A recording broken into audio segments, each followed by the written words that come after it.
snap.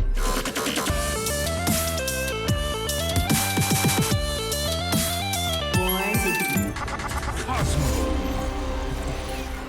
Welcome to Born to be Cosmo, an on-again, off-again Marvel Snap podcast where we talk all things Snap, and I attempt to match Nate's polished podcast introduction skills with his immaculate diction and timing.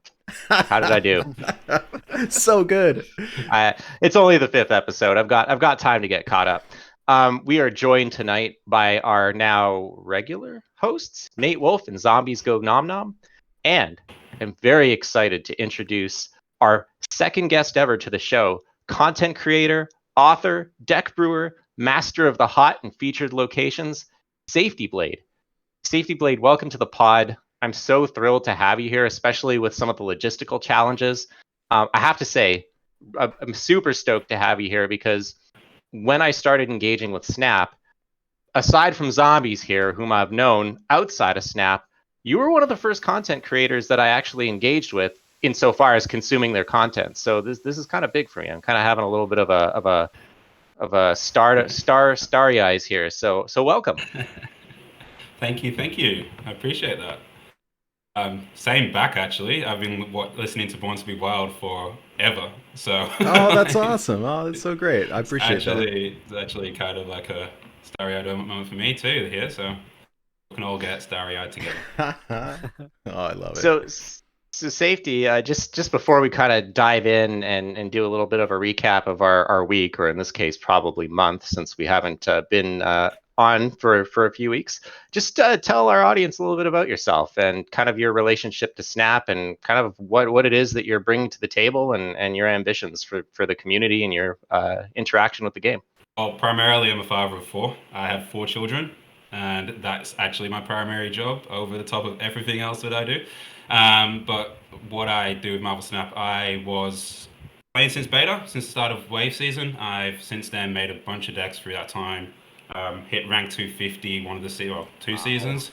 Had a few really successful decks during that time. And Marvel Snap Zone approached me early on after the global release, after some of my decks were very popular. And I just joined up with them, started writing for them. That's how it all started. Now I regularly stream, kinda, once a week, and hopefully more soon. And I just enjoy the game. It's everything that I wanted from a card game. It's Marvel and it's a card game. That's basically it. Prior to Marvel Snap, I was obviously a Hearthstone player, like a lot of people. I started with Battlegrounds actually. I came back to Battlegrounds of all things, and then went back to Standard, and then all the way around to Wild somehow, because Wild fit me better than all the other ones. And then I ended up playing Mercenaries a lot, like Zombies, and did a few things around that, but wasn't never really pushed myself in that area at all. And that's me, really. Now I'm here, playing Marvel Snap every day, far too much. That's great. We'll have to pour one out for Mercs when the pod's done, because rip. So it's been a pretty busy week for me. I unfortunately have had not much time to game. I will say that the timing worked out well, because last month I went on the super try hard climb. I almost got myself committed trying to hit infinite. I did it. I don't know if I'll ever be able to do it again. Certainly I've not had the time to invest this week. Had to do a lot of medical stuff, annual checkup for my eyes. It takes a village to keep me running. So not much time to game, but I have been playing a lot of Thanos. I've been following this thread in the KM Best Discord where some of the top players, including Zombies here, have been refining the Thanos Lockjaw archetype, and it is a tough deck to play, but it's certainly been an enjoyable one. So that's been kind of my interaction with Snap, kind of hovering around the low 80s, and we'll see if I want to make a push. But for now, I'm kind of just enjoying the casual life this month. But I'm still rocking my Gold Claw card back because I gotta flex a little. You right? earned that one. Purple Heart. Yeah.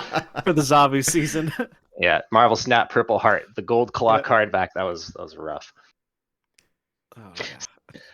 So so Safety, what's your week been looking like aside from publishing hot and feature location articles that I may or may not consume after this to try and get a leg up on everyone?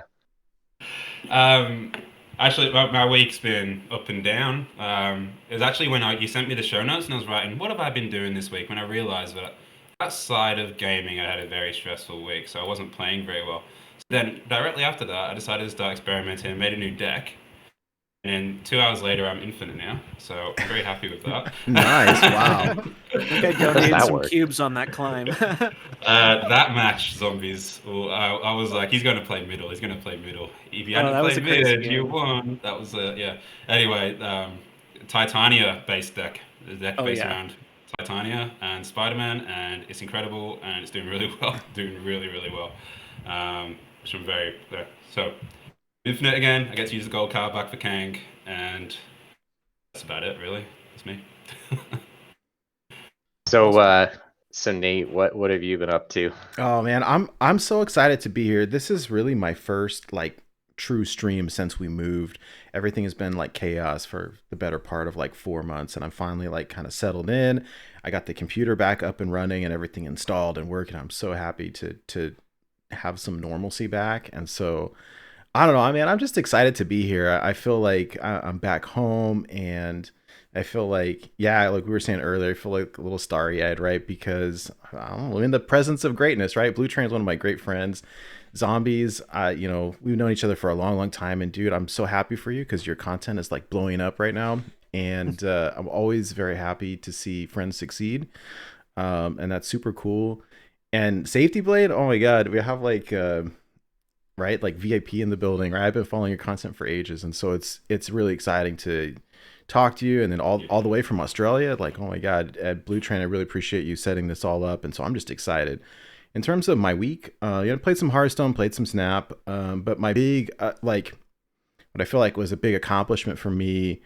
Um, I always say like I'm kind of like free to play player, but it's more of like I'll get the battle pass and that's it. Free to pass. There you go, Free right? to pass. So this week I finished Pool 3, and I'm really Ooh. excited about that. I finally have all the Pool 3 cards. I think I have a couple of the Pool 4s that I got like out of order randomly, but I finally finished that, and so like now when I see the decks post, I'm like, I could play that. So I'm excited. I'm really really happy to be here, and so we got cool stuff to talk about, and yeah, I'm interested to be here. You got that Thanos pin, so now that you're out of Pool 3, you won't have to wait 7 months to get it. You should Yeah. have it in about a month, give or Oh take. man, you've been talking so much Thanos lately, and then it showed up in my shop, and like it was feeding me crappy ones, and I probably would have pinned Shuri or Darkhawk, but they didn't offer them, and they offered Thanos, and I was like insta pin. I'm looking at that 6,000 tokens, being like, oh my God, I've got like 200 right now, but now that the Pool 3 cards are done, it should be relatively quick, right? And I think that we'll talk about it in just a second, but we'll have another series drop soon, and so probably get some more. I opened that helicarrier like way out of order, and so that one I won't have to get. But anyways, The Helicarrier Club. So how's your week been, Zombies? I know you've had a pretty eventful week, snap-wise. Yeah, it's been fun. Ghost came out this week, and that's a card I've been excited for a while. None of the cards last month really did it for me. The only one that I thought was cool personally was really, I mean, I think some of them are cool, but not 6,000 tokens cool, I think is the bigger disclaimer there.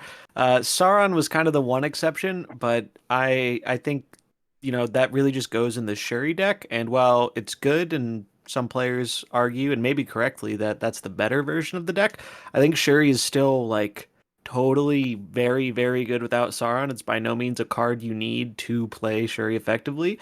And I still had like I used Shuri for my climb because I did the infinite climb, finished that this week, which was nice. And Shuri was one of the decks I use. So I've been saving my tokens for a while, and I've just been kind of waiting for something to use them for. Because I had like, I don't know, like 16, 17K in the bank or something, just like saving them up. Part of that's because I'm a dirty high roller who opened like 3 pool 5s earlier on. So, which is not the typical experience to say the least. Like, I talked with a few other known creators like Code Deco and someone else who was around my collection level, and they said they've never opened a pool 5. And so I'm just like that's absurd to me that we're in a very similar boat in terms of like progress in the game, like collection level wise, and yet the experience is so different when it comes to Pool 5. Didn't the person that finished the track like level collection level 23,000, didn't they never open a Pool 5 card? I think so. Yeah. I think that was what they said, which frankly is absurd to me and strengthens the claim of abolish Pool 5. Because or at the very least redesign it because I think it's not good in the current form. There RNG may be fun in a lot of different ways, but Pool 5 RNG ain't it. Because they're unlike Pool 4, there is no quote unquote pity timer. I don't even really like the term pity timer because that's not really what Pool 4 is. It's not even a pity, you're just guaranteed it one in the 40 boxes. But there is none of that for Pool 5. There's no guarantee, there's no every, however many boxes. It's just a flat 0.25% chance. And unless you're streamer luck, dirty high roller, you have a good chance of never ripping one of those, which is not a great feeling. But Ghost has been fun. I did a lot of testing with Ghost. Blue and I actually did a bunch of theory crafting and some battle mode testing, which is a lot of fun. And then I've tried a bunch of different decks on stream. So one big thing about Ghost as a card, and we'll talk about it later, is a lot of people, myself included, thought it might flip priority the turn it's played, and it doesn't actually work that way. So I think I was overhyping it a little bit because of that interaction. But that said, I still think the card is very good. It's very good in specific decks, and it's not quite as universally good as I was initially expecting. But the decks that do take advantage of it to the best of its ability, I think do get a very significant bonus from the effect. And so far, I do not regret my 6K token purchase, though I can't say I'd recommend it to everybody unless like those decks are like your favorite decks in the game. But other than that, week has just been a lot of streaming, trying to get back into the cycle that this month. Streaming at really weird times because my sleep schedule's a mess. Like I streamed at like 3 a.m. the other night until like 8 a.m. Wow. And I fell asleep and woke up and got ready for this. So all over the place, but it's been good. And the stream's been doing really well, which has been awesome to see. Snap is a great community, and it's cool to see just a lot of people come out and hang out. Absolutely. Well, we do have a little bit of news to talk about tonight. Just keep the ball rolling here. But we mentioned it earlier. We've got a series drop coming.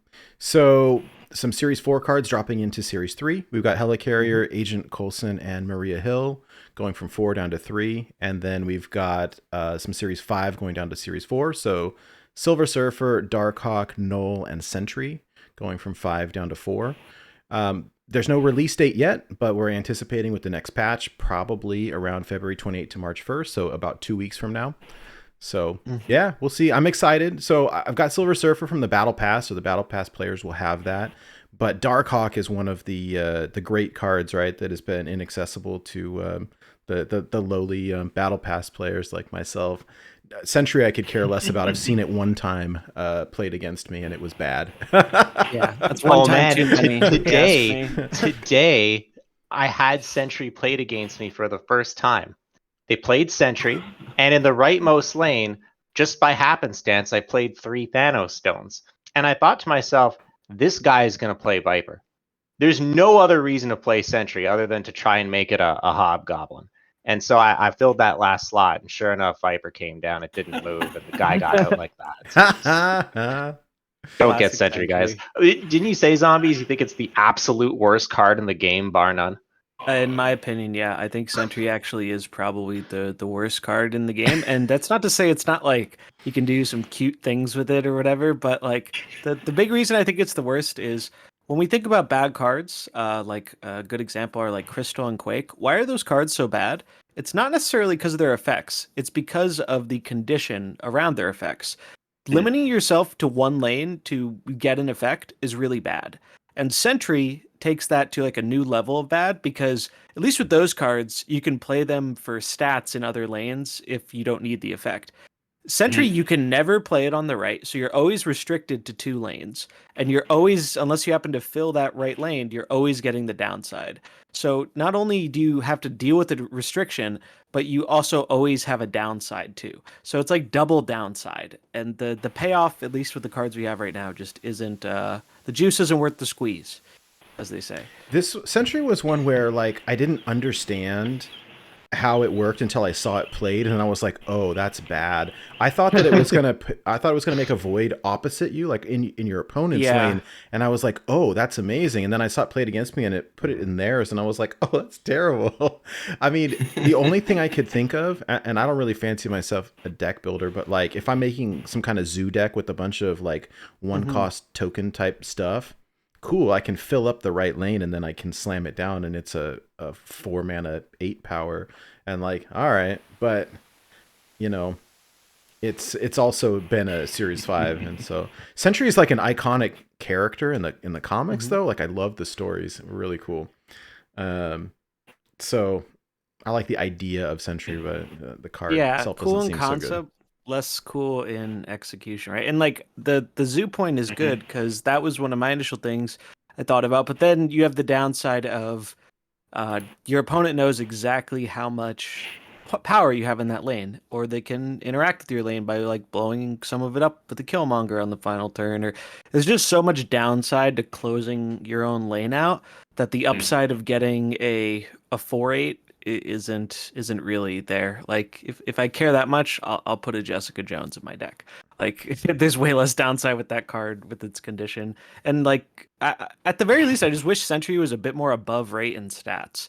Like I wouldn't really mind. Like I think the card would still be bad, but like at Make it a least 10. there wouldn't be. At least there wouldn't be like I feel like 4/8 is like the slightly above rate for 4, but like other cards just do it better. Like why don't you play the Crossbones?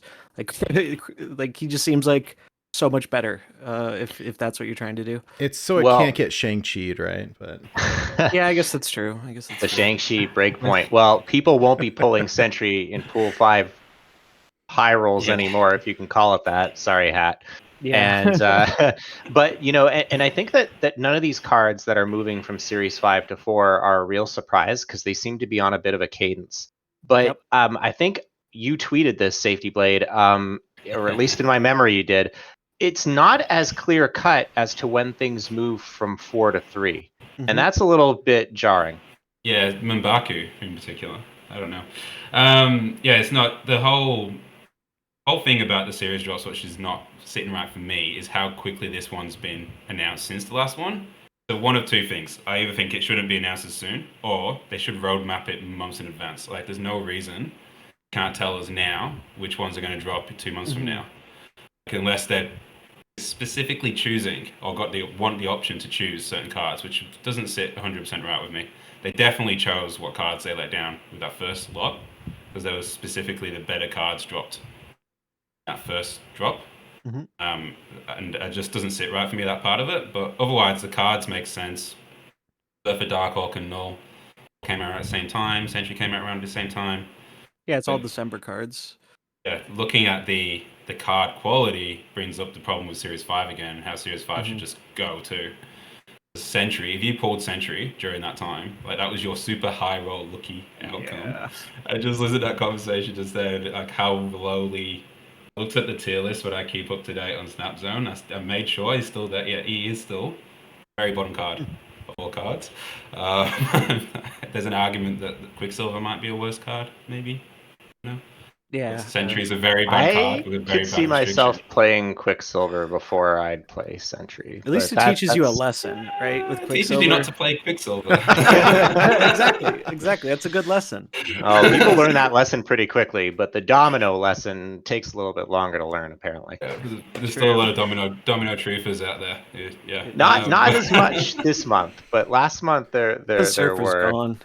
So I agree. I think they should map it out. They've kind of alluded to it being a monthly event. But to your point, okay, so if we know that every month there's going to be series drops, we should have a pretty good idea for what is going to be part of that so that people can map out their meager token resources a little bit more judiciously.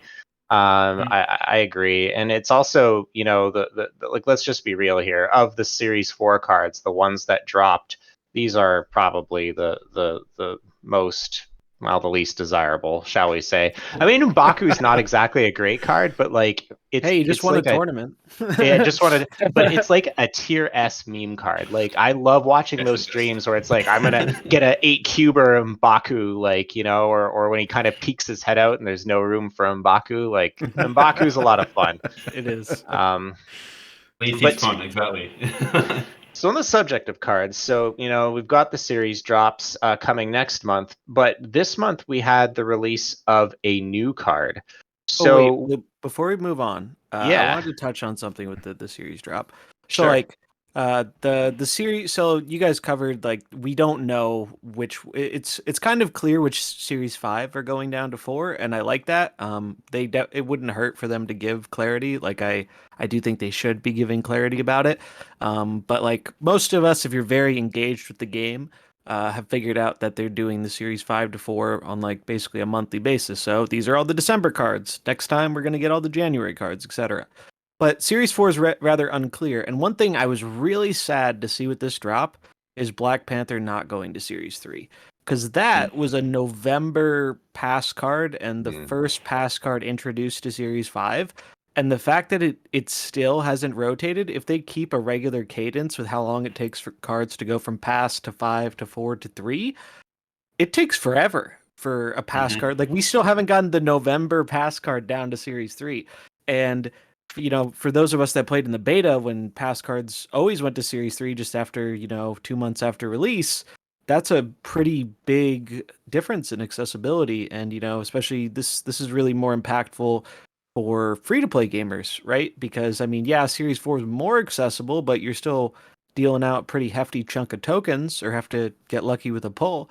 So I was kind of sad to see that Black Panther wasn't among the cards moving down this month because I kind of expected it to be. I'm not surprised by the other ones because these are all in the original batch, and it seems that's kind of the way they're doing it. They're lowering it in order of release so far.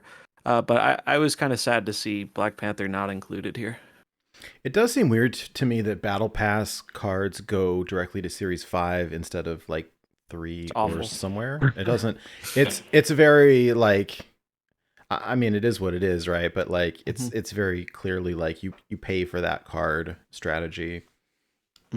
Yeah, it just leaves a weird feeling, right? And this is compounded, right, by the recent nerfs where people who didn't buy the pass for Surfer or didn't buy the pass for Zabu, even though I like the changes they made to those cards, kind of sucks that those players never got to experience, you know, what those cards were like at the height of their power, right? And that definitely, I know that brought about a lot of concerns with like, oh no, are they just going to release overpowered series or pass cards so you have to buy it and then nerf the next month? But I personally, and we'll talk about this in the nerf section, I personally think they really addressed it head on, and I think the way that they kind of explained it was better than I expected at all, and way better than I'm used to getting in terms of explanations for card nerfs from any company, whether that be Second Dinner, Blizzard, Wizards of the Coast, whoever. Like, I think they really understood the impact of it can be damaging to our brand to nerf two season pass cards, and especially Zabu right after he came out. I think it's just kind of unfortunate happenstance that those cards were back to back. Because frankly, for the rest of the season pass cards, I think they've done a very good job with it, and I think those cards are more the exception, not the rule of what to expect. Although it certainly felt like the rule on the back of Zabu being released after Surfer. I mean, we kind Yeah, of saw that exactly. one coming a mile away. We had the "This card makes me really nervous" podcast. Then we had the "Oh my god, this card is ridiculously busted" podcast. And now we're having the "We're not pouring one out for the kitty, like the kitty's dead." Actually, as we're gonna see later, the kitty's not dead. But maybe it's gone The from old being decks a are dead for it. yeah, which is yeah. for It the went from best. being a win condition to a. I am a little sad. I loved the far from Zabu it. decks, but it's probably a good thing. But yeah, before we get into that, all right, like Blue was talking about a minute ago, let's talk about this month's season pass. So the theme of this month is Into the Quantum Realm. This was released to coincide with the brand new Ant-Man film. Makes sense, right? That just came out in theaters. Spoiler, Ant-Man, M.O.D.O.K. Okay. Anyways, so the new card this season pass is M.O.D.O.K. It's a 5 cost, 8 power card. It's got some discard synergies, so it much needed discard synergy for that archetype anyhow. The pass does come with some variants for Ant-Man and the Wasp and also M.O.D.O.K, and then card backs for Ant-Man and this other thing with the hourglass that I don't really know what it is. Some new avatars and stuff. Also 4 new locations, 1 that we've seen so far, and 3 new cards coming out. 1 which is Ghost, which we'll be talking about later tonight, and 2 others. So yeah, M.O.D.O.K's seeing a lot of play. I've played it a lot. I've seen it a lot everywhere. I don't know that the archetype is settled. There's a lot of different M.O.D.O.K decks, and we'll talk about it in a minute. But Tian Ding from Second Dinner has posted a bunch of M.O.D.O.K decks, although I kind of think that a bunch of them are bait. But Tian Ding would never post bait. It says good and M.O.D.O.K decks in the same sentence, which is like there's a huge RNG factor with any of the discard stuff, and like when it works, it really works, but like it's so random that you really never kind of know. I definitely bought this. I'm doing the season pass stuff because this card is going to end up, off in pool 5 and never to be seen again, or to be seen again, 6 months down the road. But I assume you all have it and have played a little bit with it. Anybody have any thoughts on the card before we kind of look at the decks that Tian has posted? Can go. I think M.O.D.O.K makes me sad for what they did to discard in beta, honestly. What? So for those of us that weren't beta players, what did they do to discard in beta? They destroyed Hellcow, which used to be a 2/6, and discarded 2 cards. And they decided to make that a 4/6 instead, which I thought was an over nerf, and it really ruined the aggro playstyle, because that was all that there really was. And they did nerf Collector as well. That was kind of that was a problem too, because you put the swarms back into your hand and it would get 2 power each time. And it was a great deck, and it would actually solve a bunch of problems in my opinion, but that's a longer topic. But the card itself is strong. It's got a consistent effect, and it does what you want it to do, which is discard everything. You just need to want to discard everything, and that's the problem. The decks are not great. It needs to discard everything except Hello, right? And that's the problem. Yeah, Hello's always been like that, right? Hello's always been, and that was one of the Hello was one of the first cards I really, really wanted, because I just love reanimation stuff in other card games. So I was super hyped for it. But then I got it, and Hello's one of those decks I'll usually only ever mess around with at Infinite, because that is not a deck I want to be playing if I'm trying to acquire cubes. Hella inconsistent. Yeah. Oh yeah. Well, we all got that Hella variant. Hella got buffed. Did I hear that correct? Hella got worse because of Hellcat too, though. Yeah. Right. Yeah. And Blutrane really went after this guy. Sif died too. Sif and Ghost Rider also were hit pretty significantly in beta. Sif used to be a 2/4, and Ghost Rider used to be a 3/3. And they axed that because people they didn't like the play pattern of Sif on 2, discard death, into bring it back on 3, which kind of understandable, I suppose. Hey, but leave Ghost Rider, bring back Sif to 2. Let's go. I know. I really like that. Oh man. Because the game was very different in beta, and like some of the changes they made in beta, I think were good at the time, but the power level is higher now. So if you happen to be listening, Second Dinner, for whatever reason, maybe revisit some of those beta nerfs now that the context is a little bit different in the live game. Would be kind of cool. Oh snap!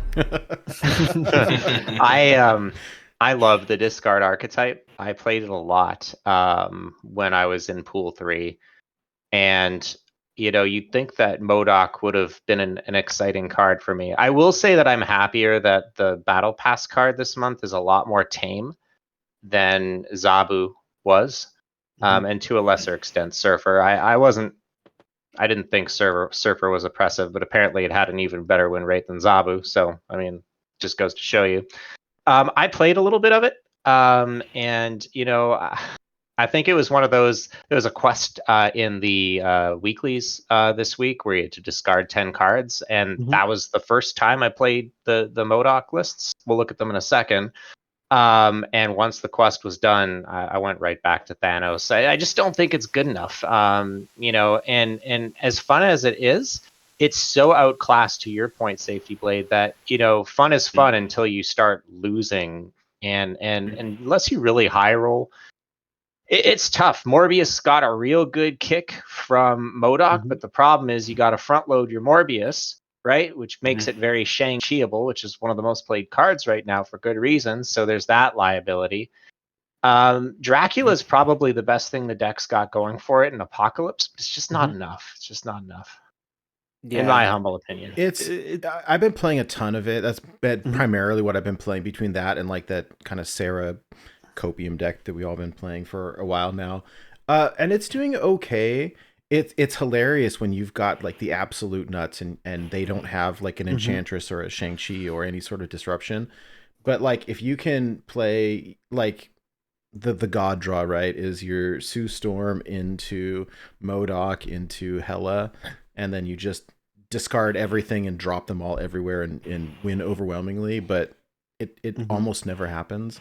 It's fun when it does, but yeah, it's I have some good screenshots, right? But like, oh yeah, it's a good screenshot deck. It's so like I've gone back and forth on the feelings about discard. I think it's definitely like by no means a top tier archetype. I think the ceiling is really high for what it can do when all the stars align. But man, and everyone who's played discard has had this happen at least a few times, if not more than that. When you don't draw your Swarm in Apocalypse, you are just as sad as possible. It feels like you're playing like a tier 5 deck when you don't get those cards. But when you do get both those cards, you can do some pretty impressive things. So it feels like a feast or famine kind of deck, all or nothing. Definitely one of those decks you have to be if you want to play this deck, and I mean, I think I have seen some people do the Infinite Climb with it impressively. If you want to use this deck, you have to be so vigilant about when you're retreating and knowing I just don't have a chance this game, and just kind of try to leverage those games where you do have the big blowouts and try and get as many cubes there while mitigating the losses. And I think for that reason, it does have like a fringe place to be around, and I think it will stick around even when people have kind of, M.O.D.O.K's not the fresh new toy anymore. I think he was a big boost to the archetype, but I do think the archetype needs a bit more help to realize its full potential, whether that's new cards or unnerfs or whatever. I think right now it's just the best ways to do it is by far the Lockjaw, Apocalypse, and Swarm stuff, but it just feels so rough when you don't get your payoffs, because then you're just ripping cards from your hand and not really getting any benefit from it. You can do it in Hela. Hela is very fun, but Hela is very one-dimensional, and really the best way to play this in Hela is Invisible Woman, which doesn't really appreciate the Cosmo, just Cosmoing your lane and then being very sad. Though Cosmo doesn't see quite as much play as it used to, with Surfer being less prevalent, so it's not as everywhere, but it could never become popular, not even just for the RNG reasons, because it would get countered in a second. So I agree with you. I think that Lockjaw is the way to play it. And why don't we throw up the decks that Tian Ding has posted? This is becoming a little bit of a tradition where every month after a couple weeks, Tian Ding posts here are some good decks, pan quotes, with the Battle Pass card. And he posts a bunch of decks. I always look at them in utter disbelief. I end up trying one of them, and there's usually a diamond in the rough. And last month the diamond in the rough was the Lady Sif Ghost Rider, like Giganto Infinite nonsense, or Dracula Zabu, yeah. Although the list that he posted was far worse than the one that I ended up playing, which I ended up dubbing the SafetyBlade special. I might have changed one thing in it, but it very much was your concept. But the bones of it were there, so I mean, you could still do pretty well with it. This month, the diamond in the rough, I believe, is the first deck, which is the standard discard list. So the standard discard list, for those who are listening and not watching, would be Blade, Morbius, Swarm, Colleen Wing, Lockjaw. Now this is the standard list, not the one posted. Lady Sif, Swordmaster, Dracula, Hellcow, Apocalypse, and America Chavez. So what we've done is we've removed Hellcow and replaced it with Nakia, which is interesting. And of course, we've taken out another card for M.O.D.O.K. So it's kind of the same old discard, but you've got M.O.D.O.K, you've got Nakia. I remember Zombies and I were in a Discord call when I was trying it, and I was like, Zombies, what the frig is Nakia for? And he's like, well, I think it's to make your swarms bigger so that you can get a lot of 0/5s and kind of win that way. And sure enough, that's what I did, and it felt pretty good. But I don't know, it wasn't good enough. The other lists are like Hella lists, Black Cat lists, things that I would say you want to have a fun kind of messing around, give them a shot. I think the really only serious deck is the first one. I don't know if you guys agree, but that's kind of where I landed. I've been playing the second one, so it's Sunspot, Morbius, Invisible Woman, Storm, Black Cat, Hellcow, M.O.D.O.K, Hella, America Chavez, She-Hulk, Infinite Death. It's been fine. Morbius, typically it gets pretty beefy. Storm has been probably the MVP in the deck, and She-Hulk is amazing. And so all the non-discard cards, right? But it's so hit and miss. I don't know. I'll keep goofing around with it, but yeah, I don't know. It just feels so inconsistent to me compared to the Zabu shenanigans that we were doing last month. So yeah. I agree with your assessment. If you want to have fun with it, it's fun. If you want to win, then maybe play something different. Yeah. I tend to agree entirely with these lists. I'd like to know the metrics for good. All right, so I suspect that good is applied to the whole spectrum of ladders. So it's like back in the day when we were playing Hearthstone, people would look at the class rankings on HS Replay, and of course they're looking at bronze through legend, and then you'd put the filter on for diamond through legend, and all of a sudden the data kind of flips on its head. I suspect that we're looking at a range of data here that kind of lends itself to allow for a little bit more, a few more liberties, shall we say? Yeah. Well, yeah. Given that when he used to do it for Hearthstone, he was very precise with the metrics. So it's a bit funny for me that there's just 5 lists just put there, and it's they're good. It's okay. Even in Hearthstone, the lists were sometimes dubious. Questionable. Yeah, I remember it in Mercs. He used to do it for Mercs. Yes, I remember the Mercs ones too. Yes, they were questionable too. Yeah. But the Storm one I really like, the Hella Storm one. The third one along, I think it is, on the right with the Lockjaw and the Hella. I think that's a secretly really good way to do it rather than have Invisible Woman. But it's still a Hella deck, so yeah. I don't know. I've been playing the Lockjaw Thor deck a lot, and it's just you just never know what's gonna pop out of Lockjaw, and sometimes it's something awesome, and sometimes it's something terrible, and that's the risk that you take. I completely agree. So that I like the not Invisible Woman version of Hella just because you're not telegraphed. Yeah. Which makes a big difference in Snap.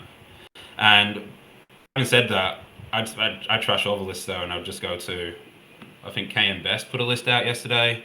Oh yeah, that was a cool one. Other people working on lists which are less reliant on the discard package.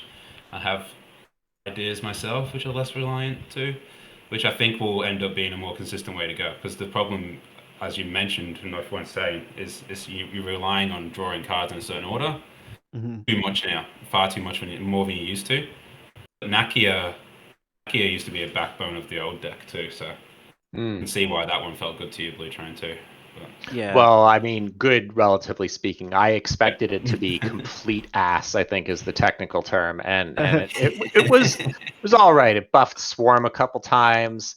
It buffed Apocalypse once. That was okay. It never felt dead. It didn't always hit what I wanted to hit, but it always hit something, and it was something that you could just toss into Lockjaw without really, feeling too bad about it. Or if you didn't get Lockjaw, or you didn't have if you had Sif but you didn't have Apocalypse, it'd give you a turn 3 play.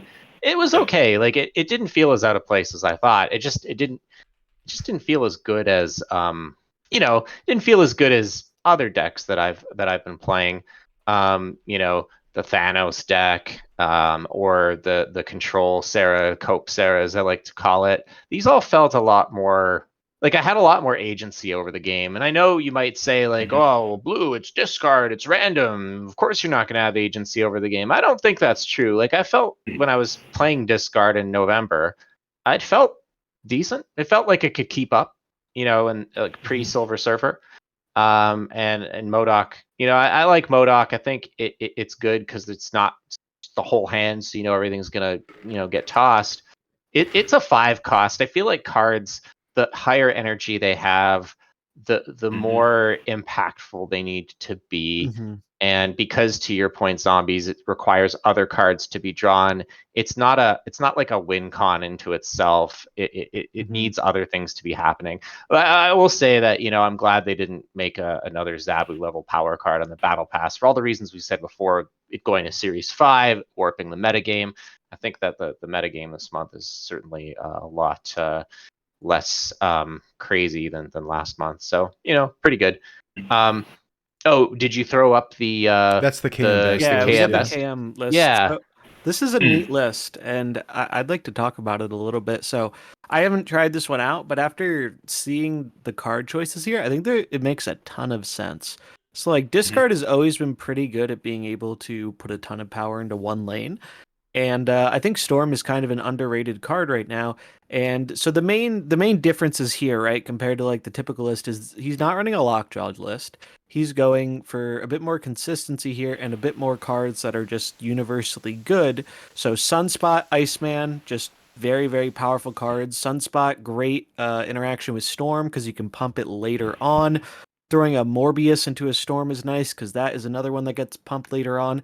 Wolverine, I was initially surprised at, but the more I thought about it, the more it kind of makes sense here because it makes it so you don't just have 2 payoffs for your M.O.D.O.K. Now you have a 3rd payoff for your M.O.D.O.K, and Wolverine can randomly end up in your Storm lane as well. Turns out 0 mana for a 4 power thing is pretty decent.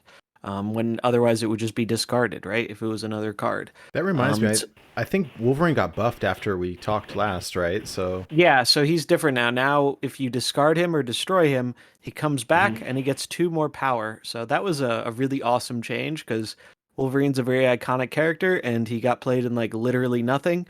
And now, I mean, he still doesn't see a ton of play, but I think the card is more interesting and has like real use cases, like in this deck. did you see? Sorry, I'm sorry to go off the trip. But do you see the alternate art that they're like releasing for Wolverine, where he's the one where he's like laying down, looking at the picture, looking at That's the photo? Oh my yeah. god, it's so That's funny.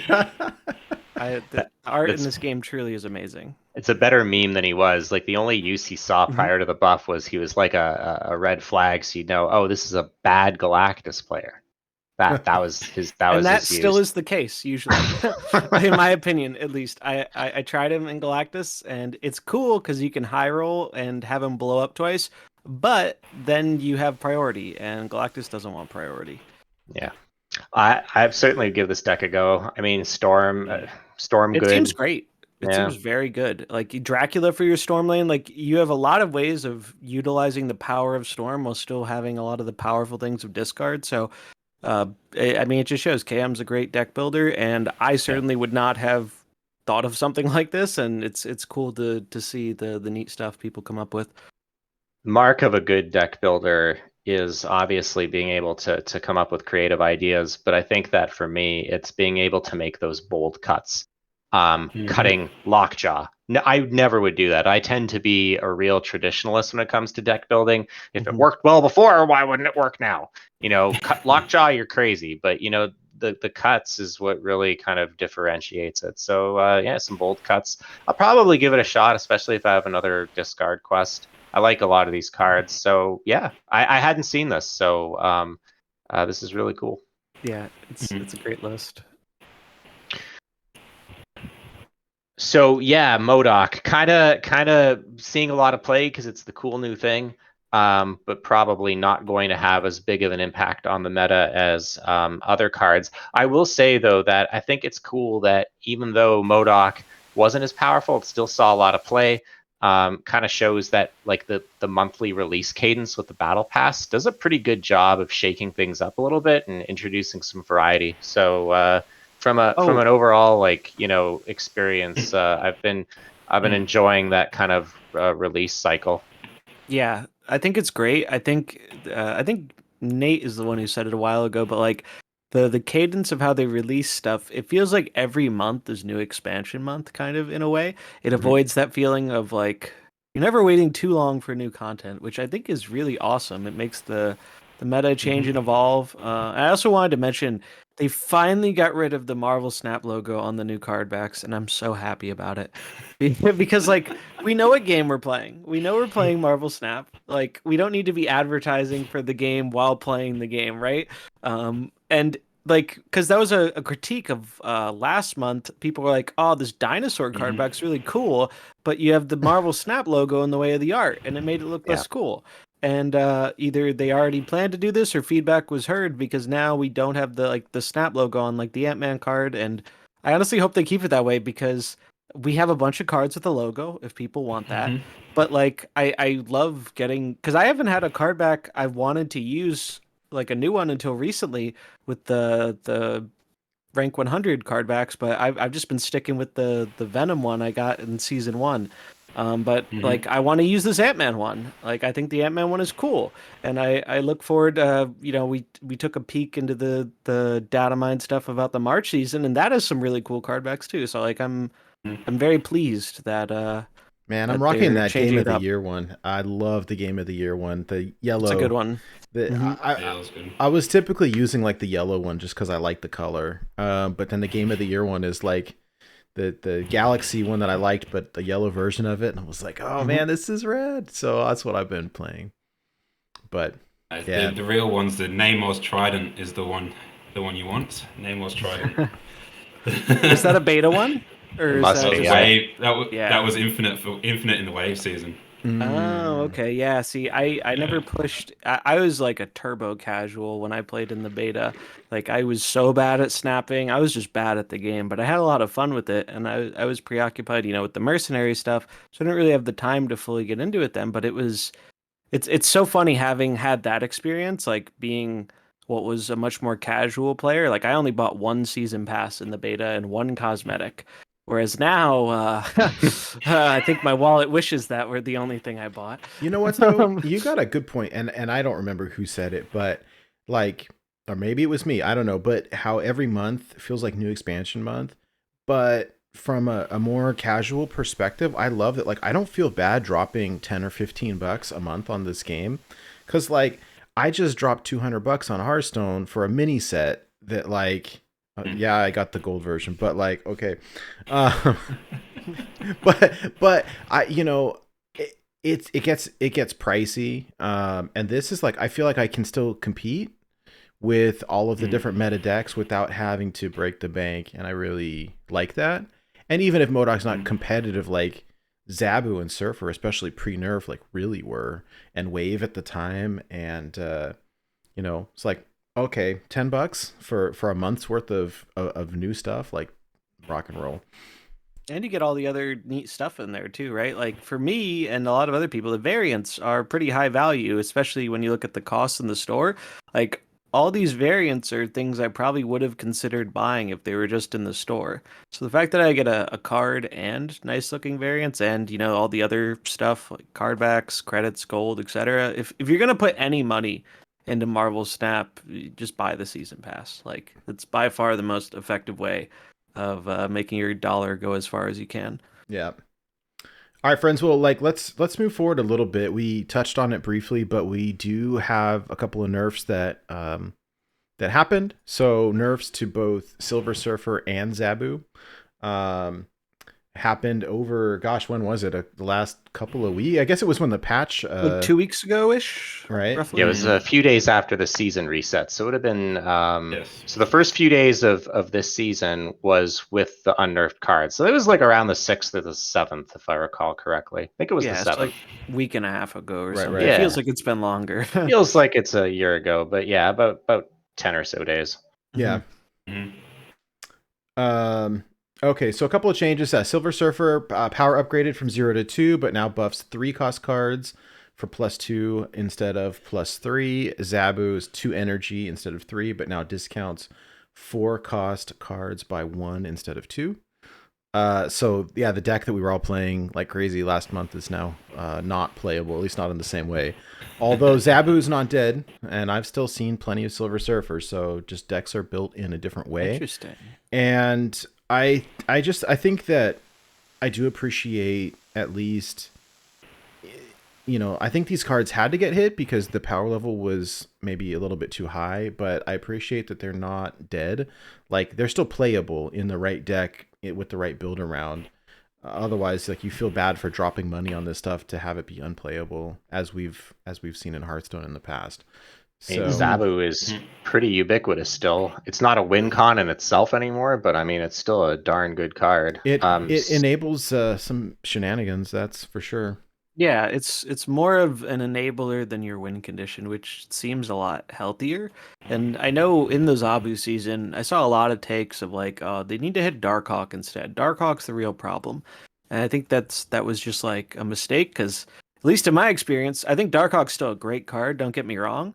But I've played a lot post nerfs, and the amount I see Darkhawk has fallen off a cliff. I think it might be a little underplayed, admittedly, Yeah. but I think it's in a fine spot post nerf because the problem wasn't necessarily Darkhawk. It was the fact that you could get multiple Darkhawks, or you could play Darkhawk and Rock Slide in the same turn, and it really wasn't. People were using it, I think, as a scapegoat because of those feelings of I don't have access to this card and it's frustrating me, which is understandable. But in a case like that, you always need to nerf the enabler, which was Zabu, and I think that they did a great job with these changes. And I was so there was a line that really stuck out to me, because there were some people, myself included, who I was a little bit worried it was going to take longer for them to hit Zabu. Me too. I thought we were going to have another month of Zabu. I'm not Yep. going to lie.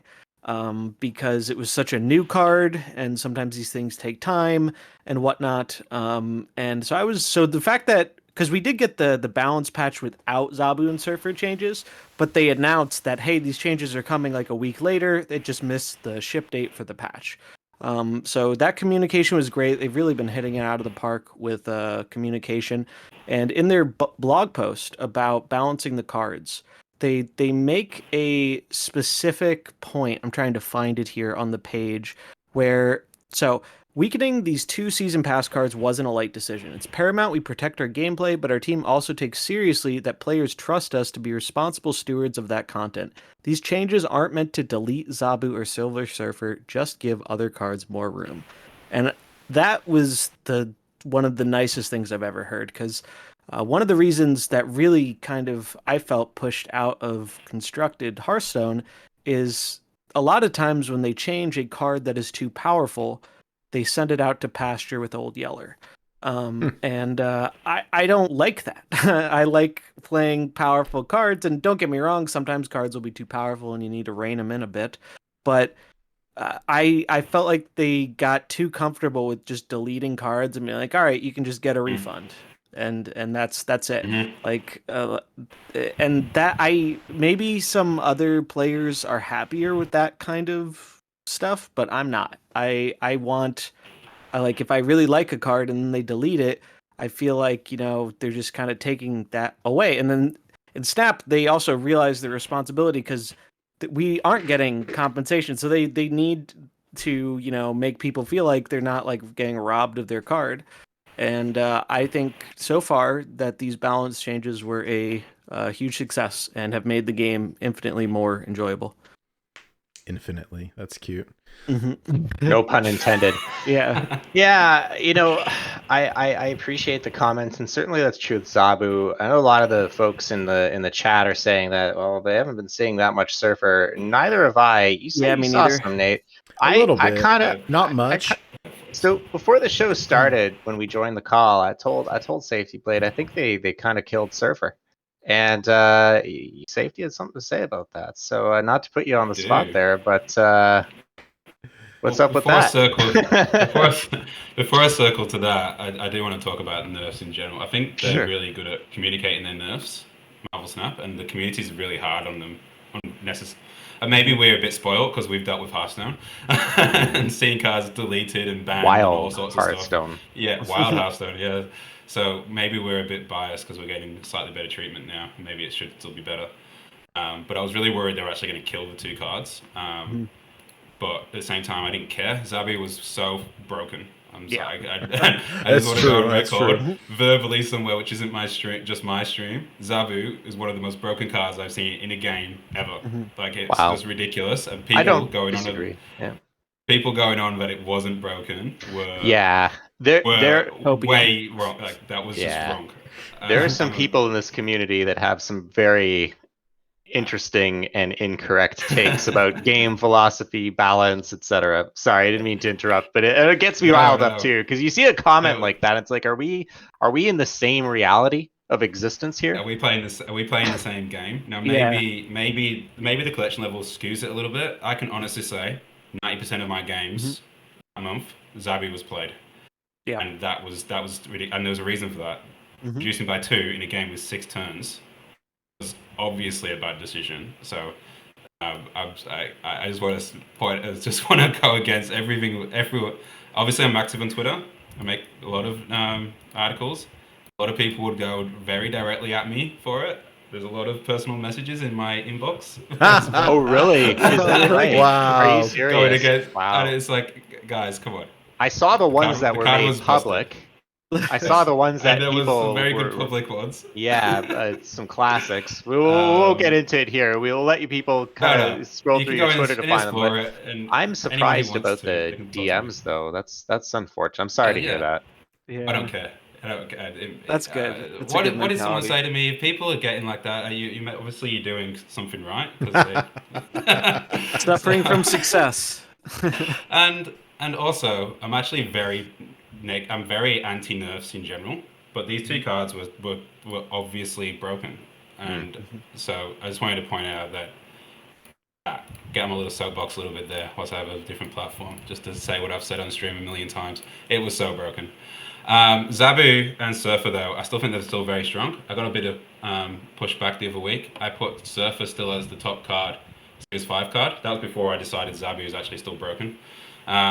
Still broken. Oh, I think that Zabu might get adjusted again. I think that we've ran off from these two cards too quickly, and there's definitely a net decking culture going on a little bit. Of course, we run off away from cards too much. Surfer, my win rate with Surfer is still at like in the 60s, close to 70%. Really? With both the move list and the basic list. Wow. Does the basic list still look the same, or what does that look like? Similar to the one I put in our pre-chat, except for it wouldn't have Cloak. It would have something else. I play Cloak too much. But you can still win very consistently with it. I run into it. I still have a tough time. It's just that now it's not as Surfer last month. Not to be insulting or anything, but it was basically slam cards, watch number go big, win game. It wasn't like there wasn't any like strategy to it. It was just put my card wherever. I know they're all going to get over 10 power or 8 power. And I just win. But now you actually have to pick where you play the cards more.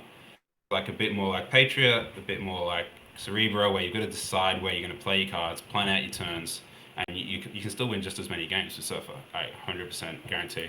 And it is an actual archetype definer. You can't play a Surfer deck without Surfer. So I still think it's one of the better cards out there, honestly. Like it's actually really good still. That's not just negative Surfer, which is actually still is underplayed in my opinion. Yeah. I think we ran off from it too quickly. I think Kraken Null's move list in particular is really good. Kraken Null's move list is incredible, and that's the one that's in the Snap Zone tier list, and that's still a really good deck. If you run away from it too quickly, you want to have something what no one's expecting, I'd go back to playing it because you get to play Cosmo proactively, which is not a thing what a lot of decks get to do. Usually Cosmo is actually a tempo loss, or you have to choose to play it as a tech card. Whereas in Surfer, you just play it, and that has power in itself. Yeah. I mean, everyone's running Arrow right now, and certainly this deck doesn't seem to be as vulnerable to it as many of the others. So probably there's something there. Just looking at this list that you've posted, aptly named a Bloodlust Shaman. I guess Silver Surfer being the Bloodlust effect. We have Iceman, Cloak, Lizard, Brood, Mr. Fantastic, Silver Surfer, Storm, Cosmo, Juggernaut, Killmonger, Polaris, and Sarah. Notably absent is Maximus, although I assume that's kind of what the sub was for the Cloak. Yeah. I'll talk a little tiny bit about this is my personal build, so I don't think this is necessarily the best. I like Cloak as an like just a variant card, a different card. Usually you'd have Scorpion or something there, so you got another 2 cost. And Polaris or Mr. Fantastic would be your Maximus normally if you were doing that, but I feel like Maximus is a bit risky at the moment. Because there's too many decks that want certain cards, and you just be giving them the chance to get it a bit quicker. If you play it early, obviously you play it last turn, it doesn't matter. Which is why Maximus is still an amazing card. But Polaris is really strong. That she's costed as if she's a negative when it's actually a positive effect. That she should be a free. That's ridiculous. But she's actually a positive effect. You're moving the opponent's game plan. Anyway, different topic.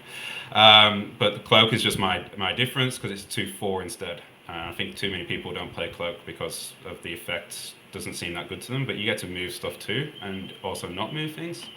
A good tempo play too, right? Like a lot of decks don't really play stuff on turn 1, so you don't. If you're just tempoing it, it's just a 2/4, which is well above rate. Yeah, I'm a Cloak. I've got so many Cloak boosters waiting to finally get Max Grek Cloak. I've got that one. It's been it's a good one. 8 months. Every single shop I look, 8 months. Yep. Anyway. Yeah, I just want to say, like, people listening, Surfer's still a really good card. It's just in line with Cerebro and Patriot. You might feel worse to play it because you realize last time you were just winning by 40 points everywhere. If you play it correctly, you still win. Storm Juggernaut wins the lane. Brood wins another lane, even with the +2 power. Cosmo's a really good card, and you get to play it proactively, which is something I look for when I'm building decks. Is how can I play a tech card and have another use for it? So that's I really like Silver Surfer, so I'm probably gonna have to give that a shot. Also, what you said about Maximus resonates with me. Zombies and I in Control Sarah, which is seeing a little bit more play.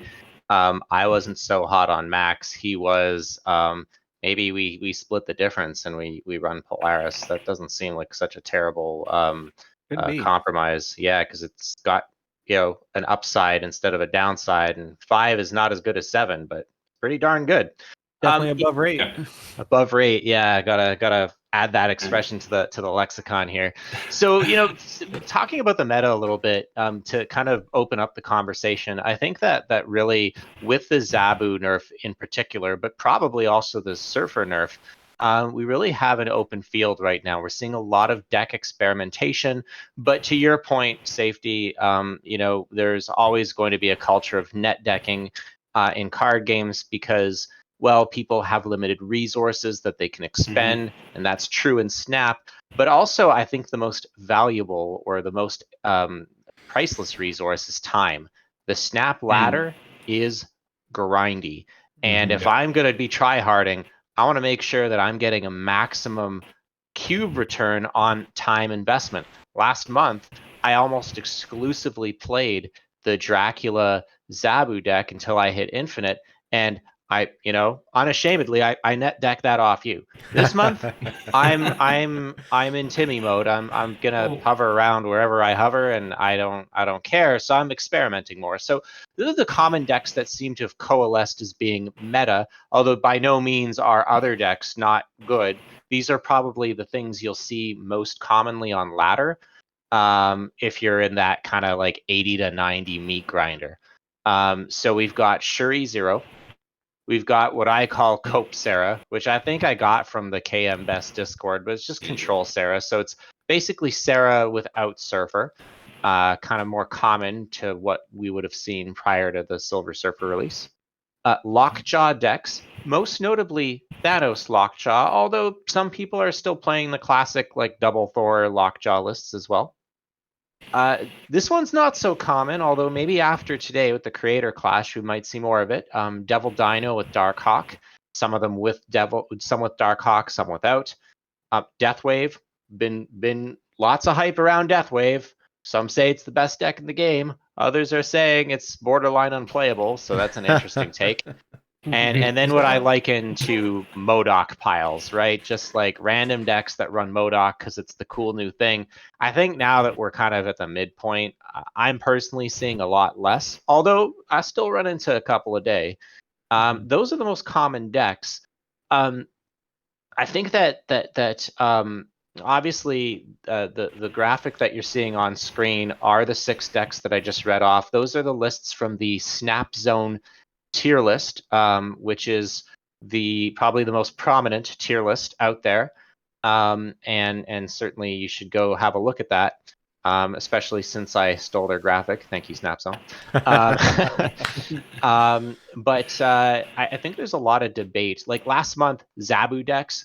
No one, maybe in the fringes, like in the toilet bowl that is Reddit, there was people arguing against it. But I think that this month there's a lot more debates. A lot of people are saying that Shuri is the best deck with like Zero and Red Skull. Other people are saying that Control Sarah, cut and above, the best. I've got some other people saying Lockjaw Thanos, best deck in the game. Thanos is completely busted.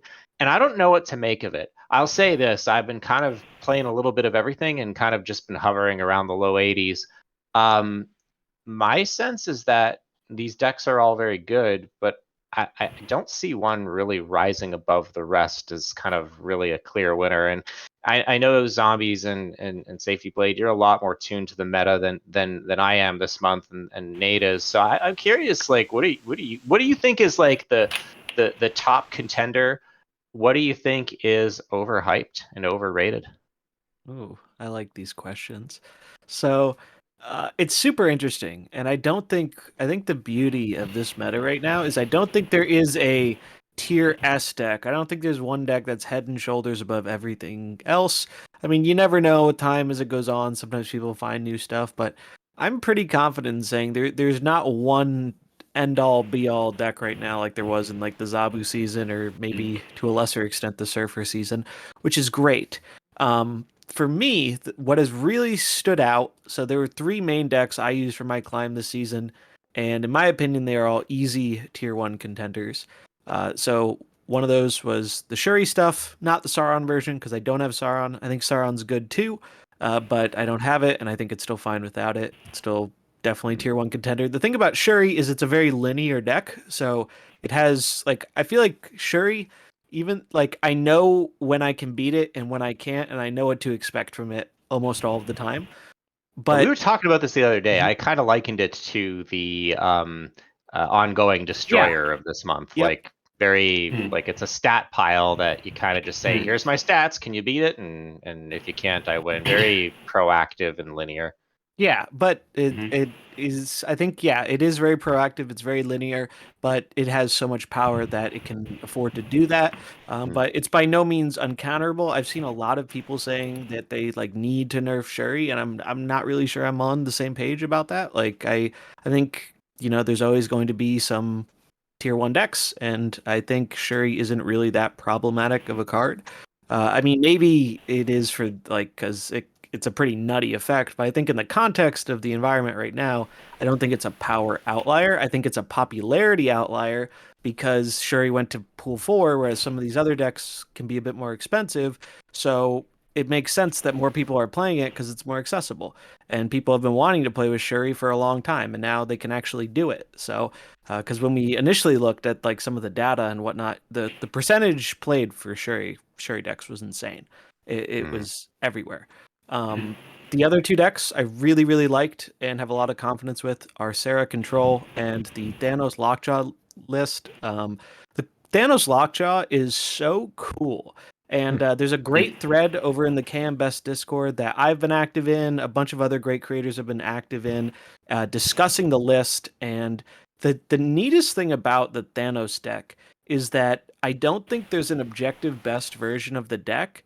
There are like 2 or 3 slots that you can kind of change cards up on, and depending on your play style and preferences, like certain cards will do better for you than they might for somebody else. And I think that's really cool.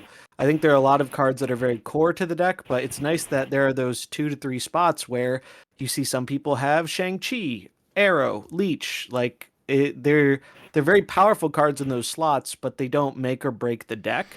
And I think that speaks to just how resilient this deck is.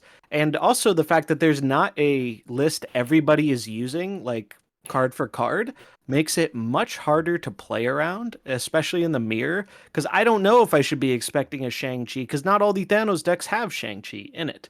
And I think that is really interesting and kind of a benefit for the archetype, because as long as there continues not to be like a perfect 12, it becomes harder to play against. And then Sarah Control got a huge boost from New Zabu. New Zabu fixed the biggest problem of Sarah decks, which is, well, your deck kind of sucks if you don't draw Sarah on 5. And the reason why it was rough was because if you're paying 4 for your best tech cards, Shang-Chi and Enchantress, you often can't really weave anything else in other than sometimes a 2-drop. And now we fixed that. Now, if you have Zabu, you can play both those cards on the final turn. You could play a 3-mana Shang-Chi and weave in some other cards, like a Killmonger. It really has changed the deck fundamentally. I personally am a fan of a slightly different version than the one we have featured here. I tried out the version featured here, and I liked it. But I think over time, I really did not like Rescue. I think I've had a lot of people ask me, isn't 2 4-drops too little for Zabu? And my answer to that is like a hard no.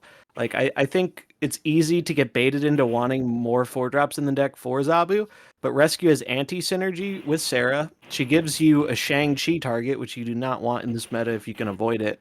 And it just like I felt like Zabu got like he's a better tempo play now.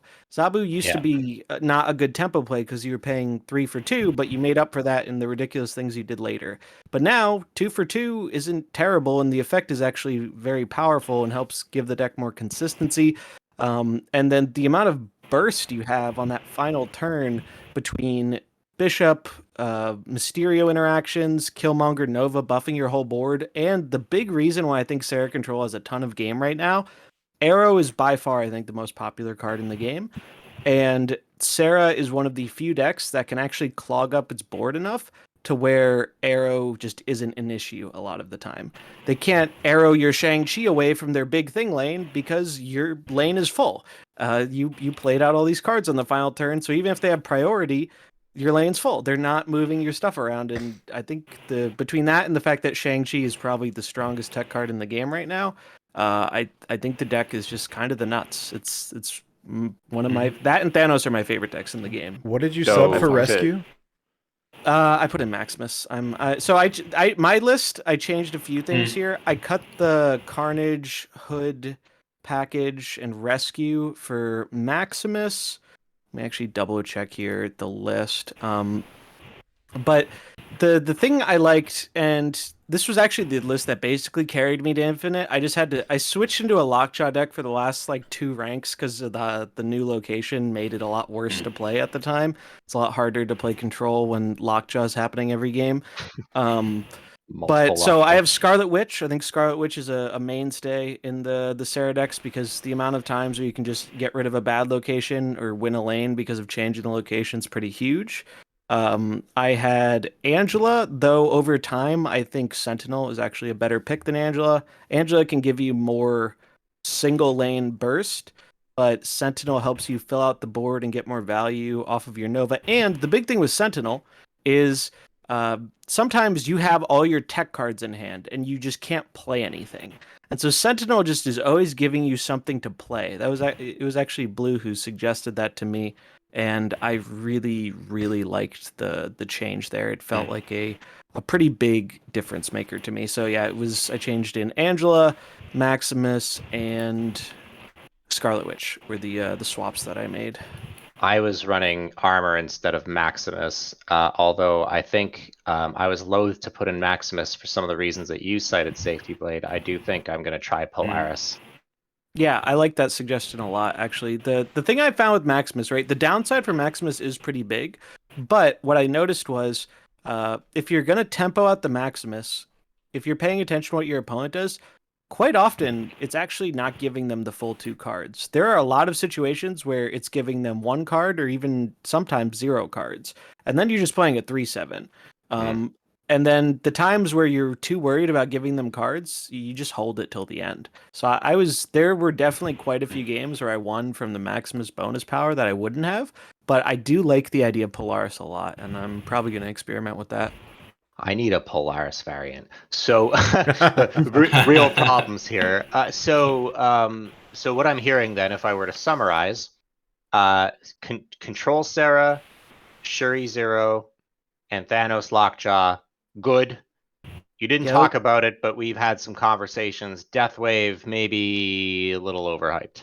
Yeah, my short synopsis on Deathwave is I think Deathwave is a great deck. I think it is a high tier contender.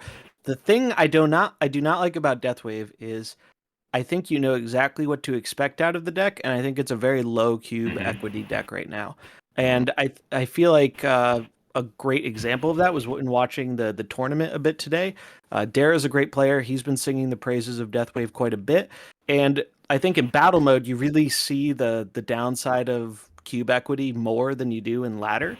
Where it's just like if I know that Deathwave has the nuts, I'm just gonna leave. I feel like it did. I feel like people used to fall for the final wave turn stuff a lot more, and wave is a bit better now that Zabu's gone because when Zabu was around in its old form, you could get under the wave effect a bit easier.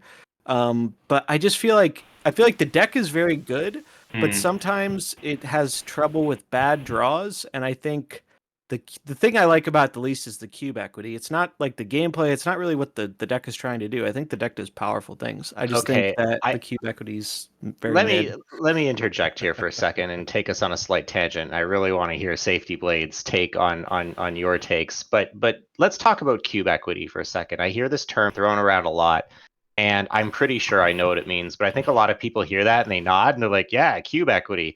So why don't you explain? What do you mean by cube equity? Explain the concept in terms that even I could understand. So it's real simple. It's just like the potential to get like the most cubes possible with your deck, right? And that's one of the reasons I like the Sarah deck is because I find I'm stealing more games with that deck from a big swing turn that the opponent doesn't always necessarily expect. Now, sometimes they will expect like the Shang-Chi because that's so common in like every deck right now. But what like I find a lot of times the sudden boost I get from dumping stuff on the final turn and getting that like big Nova buff, people aren't expecting just how many numbers are being added to the field on that final turn. So they're more likely to stay in a 2 cube, a 4 cube, an 8 cube game. Whereas with Deathwave, if I know I'm dead to rights to Arrow Death, I'm just getting out. Like I don't really stay in that game. In investing parlance, right? And I think the terms are a little bit different in the United States and Australia. A safe deck, right, will give you lots of safe 1 and 2 cubes, and that's like a GIC or a bond. Whereas decks that have higher cube equity, you might be retreating more often, basically paying more cubes up front, but the investment, greater the risk, greater the reward, more returns, hence the term equity. I just find it interesting that maybe that's a term used in poker. I don't know, but I just find it. I heard like the term equity being thrown around to describe a deck's returns. I was like, everyone's throwing this term around. I'm not sure that everyone understands it. I just want to take it for granted. I wanted to make sure that I understood it. So I appreciate that's good. the explanation. So SafetyBlade. So sounds like Thanos, Lockjaw, Shuri Zero, and Control Sarah the nuts, right? End of conversation. Do you agree? End of conversation. No, I agree with some of it. I don't agree with everything. But on the cube thing, just quickly, because this topic keeps coming up in some other chats I'm having. I think we discount win rate too much at the moment in this game entirely. A lot of people, you'll post a win rate, or you'll say something about how much you get the deck's winning. They'll be like, "Oh, what about the cubes?" Cubes come from playing the game well, as well, and it's the same with it's part of the poker term too. It's like but cubes go up if you play the game well. If you are a good Death Wave player, and I'll talk about that deck first in a second. If you're a good Death Wave player, you can look at your hand turn 1 or 2 and snap much more often than someone who's playing Sarah Control. Then you get them in for 2. And then you win or lose that, and you should be able to be. If you're good at the deck, your win rate should carry you to win more of them. So maybe it's a snapping problem more than another with that. If with Death Wave in particular, it is. I think you're right about that. Because people wait till turn 5 to snap when they've hit their wave, and they're like, "Oh, I got wave, She-Hulk, and Arrow, and Death, and you're so screwed if you stay in." And you snapped on 5. So the person leaves. Boomer snap. Yeah. So that deck you need to know earlier in the game if you're going to win. And a lot of builds I see with Death Wave out there in the wild do not have America Chavez. They should probably all try and put America Chavez back. Because there's certain cards you want earlier. Happy to hear that. Validating to hear. Big America Chavez fan. The cards you want to play on Wave's not the important card. You want to be playing Carnage, Deathlock, and stuff on turns 1, 2, and 3. Like if you miss on that because you draw She-Hulk and whatever other 6-cost card you decided to put in there, and you could have had Chavez in the deck. There might be a little bit of building it wrong. So my opinion actually is Death Wave probably is actually the best deck. Interesting. Still, right now, it's one of the more consistent to look at your hand at the start of the game and know where the game's going to go, and that's got a lot of value. And Sarah Control can interact with it somewhat. It's actually harder for Sarah Control to beat Death Wave and almost every other deck on that list, on the tier list, in my opinion. Like it's got the wave is a counter to Sarah Control, even if you can still play the 2 cards. It is a pretty big counter. Because you're wanting to play Zabu, Sarah, and play like 6 cards on turn 6. Yeah, it's definitely never ideal when they wave you. It definitely can feel bad even when you have the reductions. So, I'm at Death Wave on top. So, as a ladder deck, you value the consistency, and that kind of resonates with me because when I think about my Infinite Climb last month, what really was the game changer that propelled me out of like being stuck was basically, and obviously because Zabu was so overpowered, it was a lot simpler, logically, but I understood when to snap. If I have Zabu and I'm playing it and I've seen the 3 locations, hit the snap button. And if my opponent snaps and I have Zabu, perhaps I stay in or snap back. Or if they snap, then I leave. It sounds like with Death Wave, there's a little bit of that going on where you could confidently snap. And if you understand what that person is telling you, chances are you either leave, or if you don't, then you're kind of getting a lot more 2 cubers, which might be a better strategy for ladder. To Zombie's point, when you're playing in this kind of reoccurring best of however many, because the variance maybe less valuable in the tournament setting. And it was interesting, and this happened in Hearthstone as well. There were decks for lineups and tournaments, and then there were ladder decks, and maybe we're starting to see a little bit of that divergence here. I have a question about Chavez. So like I very much I think your point makes a lot of sense, where if you're snapping with you have the very good starts, that it makes Death Wave a much better deck, and I think that's why I haven't had as much respect for it recently, because I feel like the Death Wave players I've ran into are not doing that correctly, and that's why they're having a tougher time. But I do wonder, do you think that consistency of getting those strong early games outweighs those times where you have your wave, but you're really hoping to top deck that She-Hulk or that Death on the final turn? Well, no, because you're not going to top deck it, so your turn 6, and they don't. Like, you don't have to stay in to try and get the top deck. Okay. So that's actually something I hadn't considered, because maybe it's a benefit that more people aren't running Chavez because they expect they don't think Chavez is in your deck. I've got a 1 in 3, a 1 in 4. I've got a 1 in 4. I'm going to draw the out, and they stay in. They stay into your snap back because they think they're going to draw it. They're like 25%, which technically is the right metric to stay in. So you stay in. I like that. That's Chavez makes that a bit more consistent. And we're also getting a bit too cute, maybe with some of the Deathwave lists as well. Like, you just go back to the basics, really. It's a basic list, which is How why have it's you so felt good. about I know the big change that I've Iceman. seen. Yeah, the so like the giving some like context for people who might not understand like why this change was made, because I know Dara was the one who made the change and he had to make a command. There were so many people asking about like why. I like Iceman. I like Iceman. Yeah. So I like Iceman too, but the reason he made the change of not putting in Hood, which traditionally has been a mainstay in Deathwave, is because with the addition of She-Hulk, now your wave turned, you really don't want to play anything else that turn, because if you do, you're basically telling your opponent, I can't She-Hulk death you. I can't play, or if I do those things, I can't play a third card with those things, which is like the turbo nuts with the deck, right? So Mhm. it's become a little more awkward to fit in the demon than it used to be, because it used to be, oh, you just play your wave and you get your demon out on turn 5, and it didn't matter because you didn't need to float that 2 mana to get the She-Hulk. So I'm Mhm. curious, do you think Hood is still worth it even with that kind of change to the deck post She-Hulk, or is Hood just still really really good and people should just run it anyway? I think Iceman. I like Iceman. Mhm. Really like the Iceman change. But he like is a very good player, and I would just be dropping the tech card for Chavez. I Mhm. would like to have the answer, but this deck is as pure aggro as you can get in this game, I and agree. we're building away from it, trying to add all tech cards in and be. I don't know, being a bit too cute.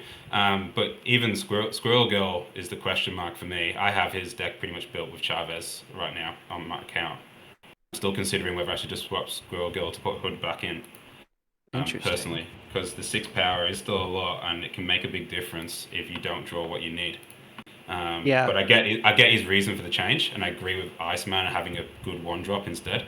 Mhm. Makes a big difference. Like, he's definitely made a positive change. And yeah, like I said, I'm on Team Deathwave as one of the top decks if you're actually looking for a consistent deck to play. The tier list on Snap Zone doesn't have a top Patriot or negative Surfer, which I would probably put higher up as well, or negative in general. Mr. Negative's probably a bit underplayed still. Mr. Negative's the ultimate high roll deck, in my Yeah. opinion, but that's the way. If you want to be consistent and getting bigger cube gains, that's the one. And Patriot's just always a good deck, and we Very disrespect it consistent. far too much. We disrespect it a lot at the level that Patriot I know me and Zombies Classic play each other a or lot. Patriot Surfer? I go both. I like Patriot Surfer. I have a special place in my heart for that one. I like that one too. So hearing you Patriot Classic. So hearing you describe Deathwave, so I never played any Deathwave, and that was a function of the awful collection system we all have to contend with. My last pool 5 card was Pool frickin' 3. Wave. Pool 3, excuse me. Yes, pool 3. It felt Jesus. like pool 5. So I never played Deathwave. But the way you describe it as pure aggro, that speaks to my heart and soul. Maybe I should give that deck a spin. Yeah, Let's I do I it. really like the argument that Safety Blade made for it, because I think the reason I have been discounting it is because the death waves I've seen aren't effectively snapping, and it's making things a lot worse for themselves. Like, it makes it very easy for me to just know when to get out and know when to stay in versus them. Whereas I think if you embrace the strategy he was talking about, where if you know you have a really good hand in turn 2 or turn 3, your cube equity probably becomes much, much better. So that could just be a case of, people understand how to play the deck but don't understand the snapping lines yet, and as that changes, maybe the equity improves quite a bit. So this has been a really interesting conversation, and I don't mean to squelch it, but kind of doing a time check. I just want to make sure that we're good to keep going before we pivot. So if there are any final thoughts on the meta or things that are over or underrated, curious if there are any other thoughts before I drag you into talking about some of the cool new things on the horizon. I'll give 2 more thoughts. I'll be quick, just for people listening. Shuri, Zero Sauron, overrated. It's an okay deck. It's just a big power spike deck. It's going to go the way of Ongoing Destroyer over time, honestly. And Thanos Lockjaw. Was underrated, is now massively overrated, in my opinion. But I think we will. The tournament, the guy just ordinary Harry won with a deck, Mhm. which is my preferred version of that sort of deck, going with the ongoing package instead. And I think we'll start seeing more move towards that, which might be an even better deck. Interesting. The locations make you think about decks differently. That Mhm. location came out as the deck was starting to pick up steam with Lamby Series deck. Everyone played it, and suddenly everyone thinks it's the best deck because the location made it a lot better. Sounds like what happened with Lamentus. Leader, yeah.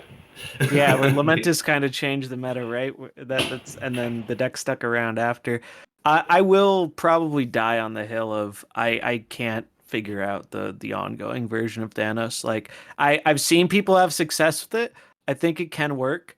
I feel like it's much easier to counter or shut down, at least the versions I've seen, than the big stuff Lockjaw version.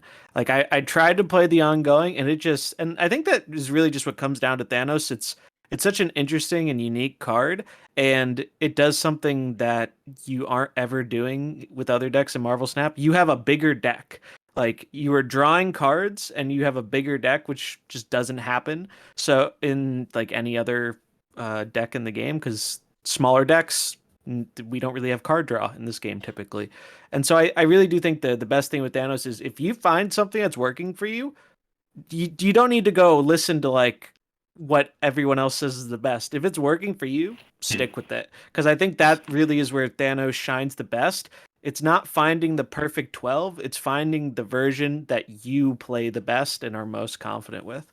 And I'm going to go to bat for that because I had a lot of success playing your iteration, which was a take on Human Spider's initial iteration of the Thanos Lockjaw deck. And then I started playing a lot of the other ones out there. And every time I swapped, my game got progressively worse. And I've had the least success with Lamby's deck. And like Lamby is a GM in Hearthstone. Lamby could play a pool one deck and probably beat me 9 times out of 10. I really dislike Shang-Chi. I really can't get my head around certain things. Everyone says it's better. I don't know if this is true or because it's groupthink, but when I load up the Infinite Dino version that you posted, I climb with it, and when I play the Wave Lamby version, I drop. And maybe that's just because I suck, but we got to take your own skill into account as well. Interestingly enough, and I'll use this to pivot. You and I zombies, we experimented a lot with Ghost, brewing some decks, and where spoilers, we saw success with it were in kind of lower to the ground zoo decks. I do wonder if Thanos Zoo will have its stonks risen by Ghost. And I think that one of the things that's interesting about the cards that have been released this month is that they're kind of not really exciting, or the cards that are to release this month. They're all going to pool 5, and that's going to make those pool 5 pulls a little bit worse. I think the one that's caught all of our attention is Ghost. And I think that before we get into it, I'll address the elephant in the room because I noticed you were asked this like at least 100 times last night, zombies. Should I buy Ghost? And the answer is maybe, probably not. I think that if one of the decks you see tonight really speaks to you and it's proven to work well, then maybe you can buy it. Probably for most people, 3,000 tokens is probably a more reasonable investment considering how premium the collector's tokens are. So Ghost. So what is Ghost? So Ghost is a 1 energy, 2 power card with an ongoing ability that reads, your cards are always revealed last, i.e. their on reveal abilities happen last.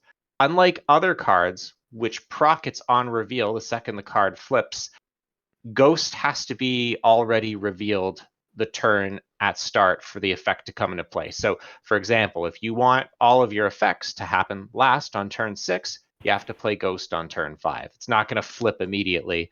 And unfortunately, that makes the card probably more balanced. Originally, we thought it would be immediately. So just kind of a note there on priority. We have some interesting brews that both SafetyBlade and Zombies have come up with. Unfortunately, the decks that Zombies and I theory crafted all fell flat. I feel so bad. I was watching you play that Dino list last night, and it you were was like, sad. "I think I'm gonna switch off of this, but I'll give it another go." And I was like typing in chat, "No, get off of it. It's done." Anyways, you gave it an honest try, and I do appreciate that. So so SafetyBlade, you actually published an article on SnapZone, which I think everyone should go check out, where you theory crafted some ghost lists, and some of them looked pretty compelling.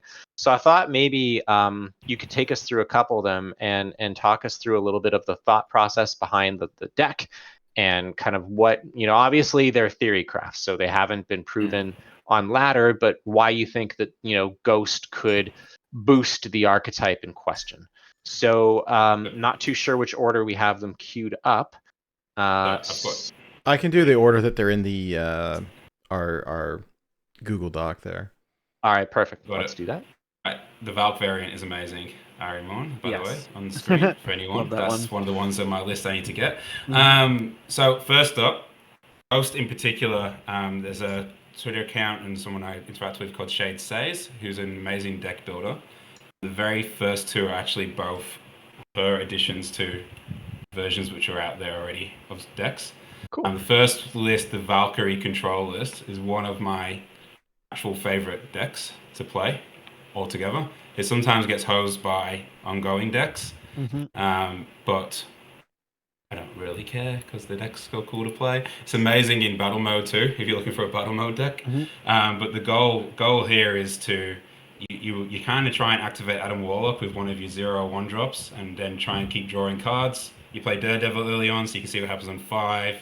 Spider-Man or X to lock a lane, and you're setting up to Valkyrie the last lane, which will hopefully have Ant-Man or Angela in it, and they buff up over the top of their lane, and you win. Works consistently without Ghost.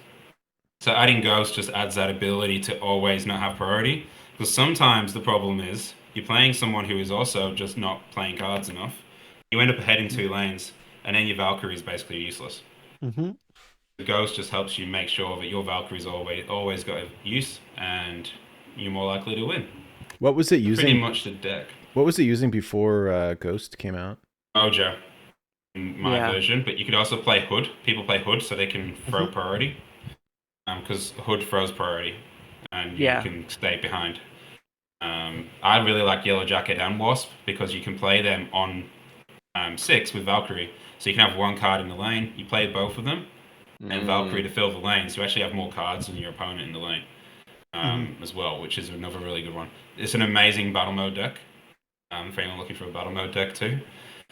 Because it can, if you know what your opponent's trying to do, you can play even more consistently with this deck. That's pretty much my favorite one. Rogue used to be in there. Yeah. Armor's there because of the slightly different meta at the moment in this one. But yeah, if you wanted Rogue, you'd drop Armor for Rogue. Yeah, if you see too much I'm also ongoing, experimenting. Rogue is good, but ongoing's died down a bit after the balance changes, at least in my experience. You're the kitty got put in the grave. Yeah. So yeah, the Dino and Hawks are what you're looking for, but a lot of the time you just got to try and avoid that lane because that's the lane they can win. Yep. That's Exactly. That's been the problem with Rogue. She's just a bit too expensive. And a lot of times they hold too, right? Like sometimes they'll hold those ongoing for the final turn, and it's like you really can't afford to take that gamble because you need to be falking on the final turn a lot of the time. Exactly. Yeah. It goes anti to your plan a little bit. It's just the problem. Last month when they were playing the ongoings earlier because they had Zabu, it was definitely better. But I'm also experimenting with Debris in my version actually at the moment too. Oh, that's neat. Instead of armor, so there's room to change this deck around, but the basic plan is draw your whole deck and Valkyrie them. Yeah, no, this is a great show. I like your build a lot here. I mean, it's very similar to the one I've been playing. I did cut the Yellow Jacket, but I do think 0-cost cards are kind of the nuts in Valkyrie because it lets you surprise Valk lane somebody. Like they only see one card and they don't think you're going to Valk that lane, and Yellow Jacket kind of enables that a bit. I made like a few slight changes, but overall, the core is the exact same. Like the Spider-Man and Professor X are incredible because The tricky thing about this is you need to close down one lane before the Valkyrie turn. So, and then Daredevil just makes those cards so ridiculously good because those you want to be playing those on turn 5. Like that is almost always your best turn 5 play. I've really liked the armor because I played a lot of Valkyrie in past metas, and the amount of times I got blown out by a Killmonger was frustrating. Because I usually use. I find it interesting you don't have Ant-Man. Oh no, you do. You do. I can't see. No, Ant-Man. Ant-Man's definitely there. Yeah, no, I glossed over it, but I really do like this list quite a bit. I think the core of Valkyrie Control will always have like a lot of these cards, like Ant-Man, Wasp, Angela, Daredevil, Spider-Man X. It's just a really good core, and then Ghost is really fixing that one problem you mentioned, where sometimes you're trying not to take priority, but in order to put yourself in a winning position, you kind of have to make a play that forces you to. So Ghost really patches up what was probably the biggest weak like downside of the deck aside from the games where you just don't draw the Valkyrie. And thematically correct Yeah. for those who've seen the film, which Hey, I now have. question in chat: does Ghost have an animation? I don't think so. If there is one, I haven't noticed it. Okay. It's an All right. important question. Hey, Yeah. All right. It What's the next deck here? It's a Luke Cage Hazmat. It looks like. Yeah, so the second one. Pigpen special. Mhm. I had a lot of success with Luke Cage and Hazmat last month, and Luke Cage and Hazmat are probably underplayed cards as a combo. I think they can go in a lot of decks. This particular problem, it has the same problem though, because you're setting up stuff. You sometimes end up with priority, and they play their cards, and you can't play Hazmat afterwards, and then you only get rid of their turn prior. So basic Luke Cage Hazmat deck with Ghost instead, so you're always playing after them. That's pretty much the game plan on this one. I think you can get a bit more creative over time, but I'd have to actually test it with whether I need Odin or not. Yeah, what's the game plan here? So you play Luke Cage, you try and play where you can early if you can. The main game plan is play good cards, drop the cards into their lanes with Green Goblin and Debris. Wong into Magic on 5 if you can, so you can Wong Mystique later on and do some sort of combination there. But if you can't Magic, you just try and get Wong down for turn 5. Play Hazmat on the same lane, Odin on that lane. Magic's to increase the chance of the combo. There's things I would work on over time with this one, unlike the first one, where I would try some different stuff. Like I'd probably, since building that deck, I'd probably just put Zabu in there now and do it a bit differently. But same plan is the same idea. It's the same idea as the first one. Is that you need to go last. Ghost, make sure you go last. Okay. Makes sense. Yeah. This is one where like I finally got all the cards for it. Like over the past week, I opened up Luke Cage and I was like, oh cool, I could play this now. And but this is a tricky one to pilot correctly. And I can see having priority or not makes a huge difference. And the Ghost feels like it really fits that need. We have a couple people in chat asking, I think for this deck and the last one, like with Ghost is the new card that a lot of the audience may not have access to yet. Are there what substitutions would you make? I can just plug Ghost. some of my content for a moment. Actually, please do. There's an article up for Space Throne, and there is 2 Hazmat decks in that article. If you got it, throw the link into chat. I will. I believe these are they're slightly tech to the location, but they're pretty much the normal sort of builds, and more I like the that way that idea I would for build it it. too. So Seems good. because I would put like Black Widow in. I would do something like the Hood, so you can lose priority. Same as we we're just talking about. You can play cards like Viper to send it over if you don't want to lose priority. I actually prefer builds which drop Odin a lot of the time, instead and just go with Wong Mystique into the combo, and use like Zabu now to get their Wong down a bit earlier. So there's a build in that article, and one which is built that specifically for the location, which I would look at as your ways to go.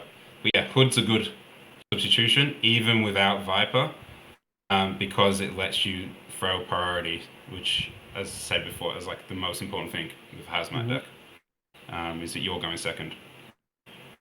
Yeah, it makes a big difference. The Space Throne one, the hot tip there on that before I leave the Space Throne article, play Nightcrawler. And just block Green Goblin. But yeah, that's how I would do it. I would Ghost for Hood, even without Viper, is actually a good inclusion because you're throwing priority. Awesome, thank you. And the last one is the one I would really like to do, but I need the card to actually try and work out if this works or not. Sarah. The last one is, I was messing around with this last season with Zabu, and it's really surprisingly great to play Luke Cage and Hazmat in a Sarah deck. So Sarah, Zabu, bring everything cheaper. You can play out of the numbers there, you play some pretty good combos of cards. You got Typhoid Mary, which you can double with Shuri as well. That's a combo I won my first tournament win was with that combination. Because Luke Cage stops Typhoid Mary and Lizard, so you can play them. And yeah, you're basically just playing a Sarah list, the rest of it. You've got 2 tech cards, which are really great, in Shang-Chi and Enchantress. You could probably swap Enchantress around, depending on what you're seeing, for something like Absorbing Man, so you can then use that with the rest of the combos if you want to. And I'm really on the fence. Ghost is pinned in my shop. If I get the tokens and I really want to play and try this particular deck, I will be pulling the trigger because this one takes away the downside of Zero having to hit certain cards instead of using Luke Cage, which can be proactive. And you can play a lot of cards. A lot of these cards will get played throughout the game. And the Hazmat acts like if you see Hazmat as, instead of you buffing your side, you're debuffing them. And whilst not buffing yours, like it's basically a buff for your side of the board. Yeah, this is the one I would be most excited about. I like this a lot. This is something that definitely was not on my radar for Ghost, but I'm definitely gonna have to try it because it combines like 2 things I really like, which is like you have the nice Sarah control package where you can still do your Shang-Chi and Enchantress blowouts, but like that's not your only plan of attack, right? Like you can go the Hazmat angle too just as easily, and the Hazmat cards really appreciate the Sarah reduction, right? Because they might not even know you're a Hazmat deck till the final turn, which I think could definitely get some sneaky wins. And Typhoid Mary is just such a stat bomb that you usually don't expect to see in a deck like this. It's good. Yeah. Yeah. It's got all the surprises in there. Yeah, this one's built in my client, so you can see all my variant choices there. Anyone who wants to know what the best variants are, Shuri needs to be changed. So I have Ghost.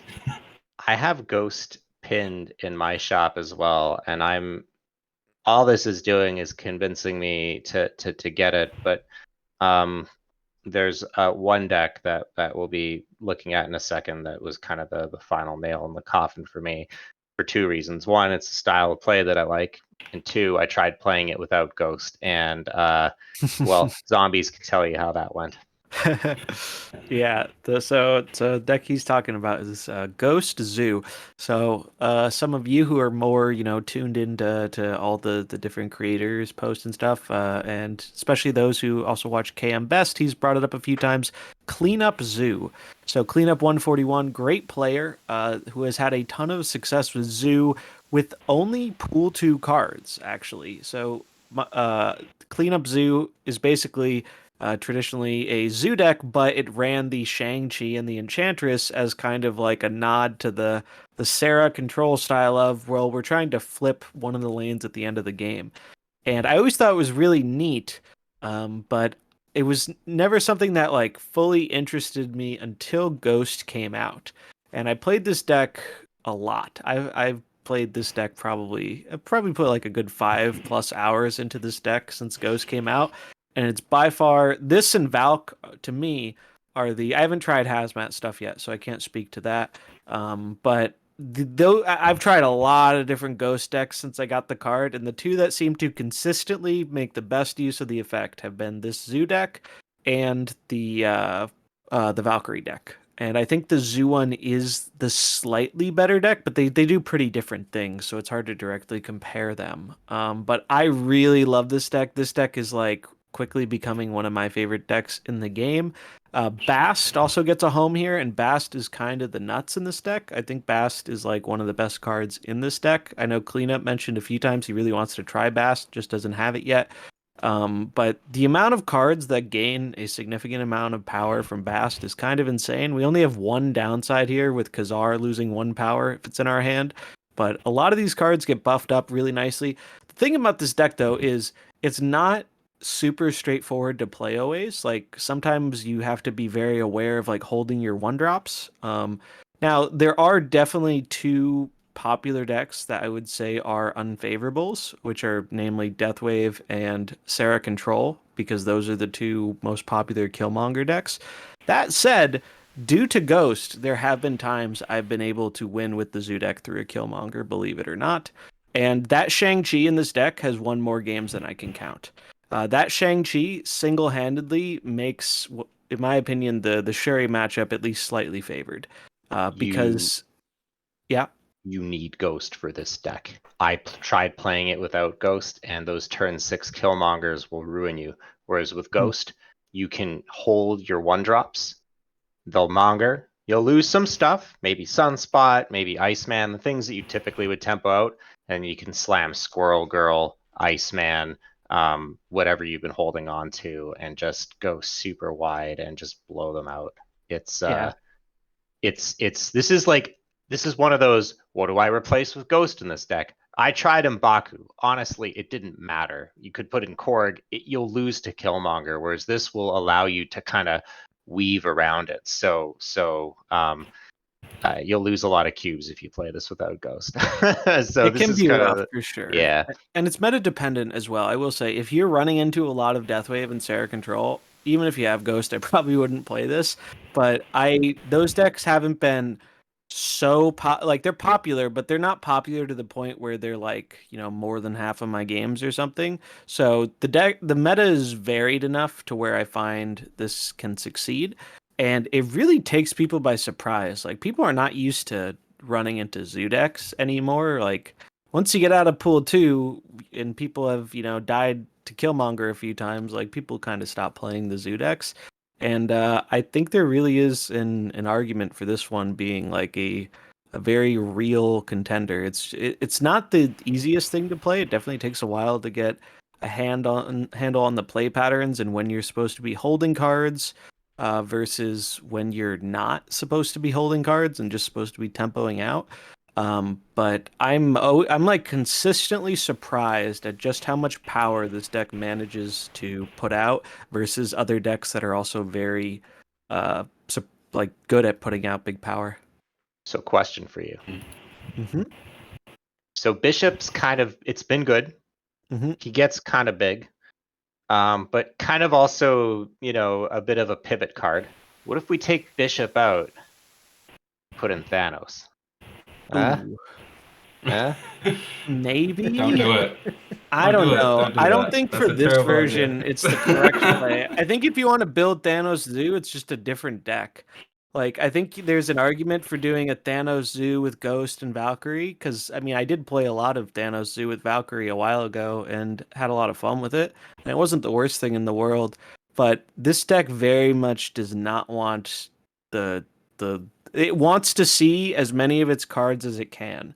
And it doesn't really want the stones. I mean, you could try it, but I don't think for this specific build of it, that's the way to go. I think you're gonna have much more consistency, and that's coming from like a the big Thanos stan. Like I don't think this is the deck for him. Although, admittedly, you probably could build it rather similarly if you were trying to build a Thanos Zoo. Like these are a lot of cards you'd still include. Obviously, you'd need Quinjet because you can't play Thanos Zoo without Quinjet. It just doesn't make sense. But there might be something to that, but it's a very different deck than this. Because like the reason that I suggest it, other than just because I want to jam Thanos into everything, is that the one thing that I did find with this deck as a potential weakness was that Wait, you laughing at me? I want to play with my big shiny card that I spent 6 million tokens on. 6,000. No, but in all seriousness, this deck wants to be able to play cards in all three lanes. And there are still a lot of locations out there that will prevent you from playing cards in two lanes. Reality Stone just seems like a nice Yeah. tool to have, but maybe we're decreasing the power level too much to kind of get It's just that tech conclusion. consistency is the issue. Thanos, you're naturally going to have a less consistent deck, even with the stones drawing you through. And I don't think that, like, the big thing with this deck is I can't tell you how many times I win the game because of Shang-Chi. And some of those times it's because Ghost is letting me Shang second while I would have otherwise had priority. But there have been a lot of games where if I just drew the Shang-Chi as one of my last cards instead of whatever else I drew, I would have won the game. So anything decreasing the chance of finding that like holy grail tech card is not good to me. Fair enough. All right, point taken. This is why I have you guys in here to curb my terrible impulses that will make Well, worse. it's terrible. Like I think there could be something to like a Thanos Zoo deck. I just think what the deck is trying to accomplish is different than what this deck is trying to accomplish. There might be a lot of overlap with the cards, so it kind of looks like, and so I can kind of understand like where the question comes from. But I do think like this deck, the goal of it is like not only are we a zoo deck, but we're a zoo deck that can counter a big thing with the Shang-Chi, and that's a big reason why the deck is so good. And that's kind of why I cut Enchantress, because there's less ongoing around, Yeah. and there's also more collateral damage with Enchantress because we have a bunch of good ongoings. So and having more cheap cards has been better because then you can just hand vomit out easier, and Bishop's been very good for that too. Also, Bishop with the Bast buff is like the nuts. Like sometimes my Bishop gets Shang-Chi to get so big. I have one thing saying Bishop because I played a lot of Zoo when the global release, and I still think my Zoo deck is the best deck on the planet. But Bishop, you could play Wolfsbane. Yeah, that'd probably be pretty decent, right? Like it's the Wolfsbane's one you'll probably want to wait for like until you fill the lane or towards the end of the game. Whereas the thing I like about Bishop is he's a good tempo play if we're wanting to hold our one drops. Because a lot of times we are wanting to hold. So also unnerf Bishop, please. What was Bishop? Captain America? He was a too. 3/2.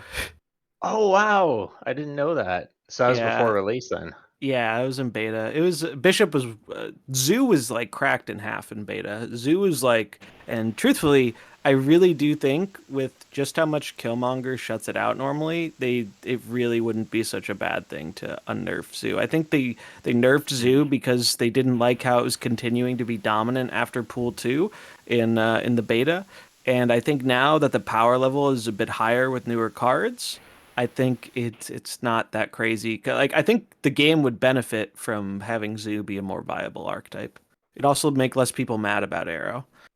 Yeah, but then they'd have to play Zoo, right? And Yeah. even though the concepts of control and aggro are not really transposable to Snap in the traditional sense, there's still stigma associated with playing flood decks for whatever Oh, reason. for sure. There always is. People have hated Zoo as long as Hearthstone's existed. So there's always been some of that. But I agree, it's harder. Like we don't have as traditional archetypes in Snap, which I think is actually really cool. Yeah, agreed. So All you right, had one more that you played. Oh yeah, the Valk deck. Yeah, so there's a lot of overlap with the Valk deck and the version SafetyBlade had.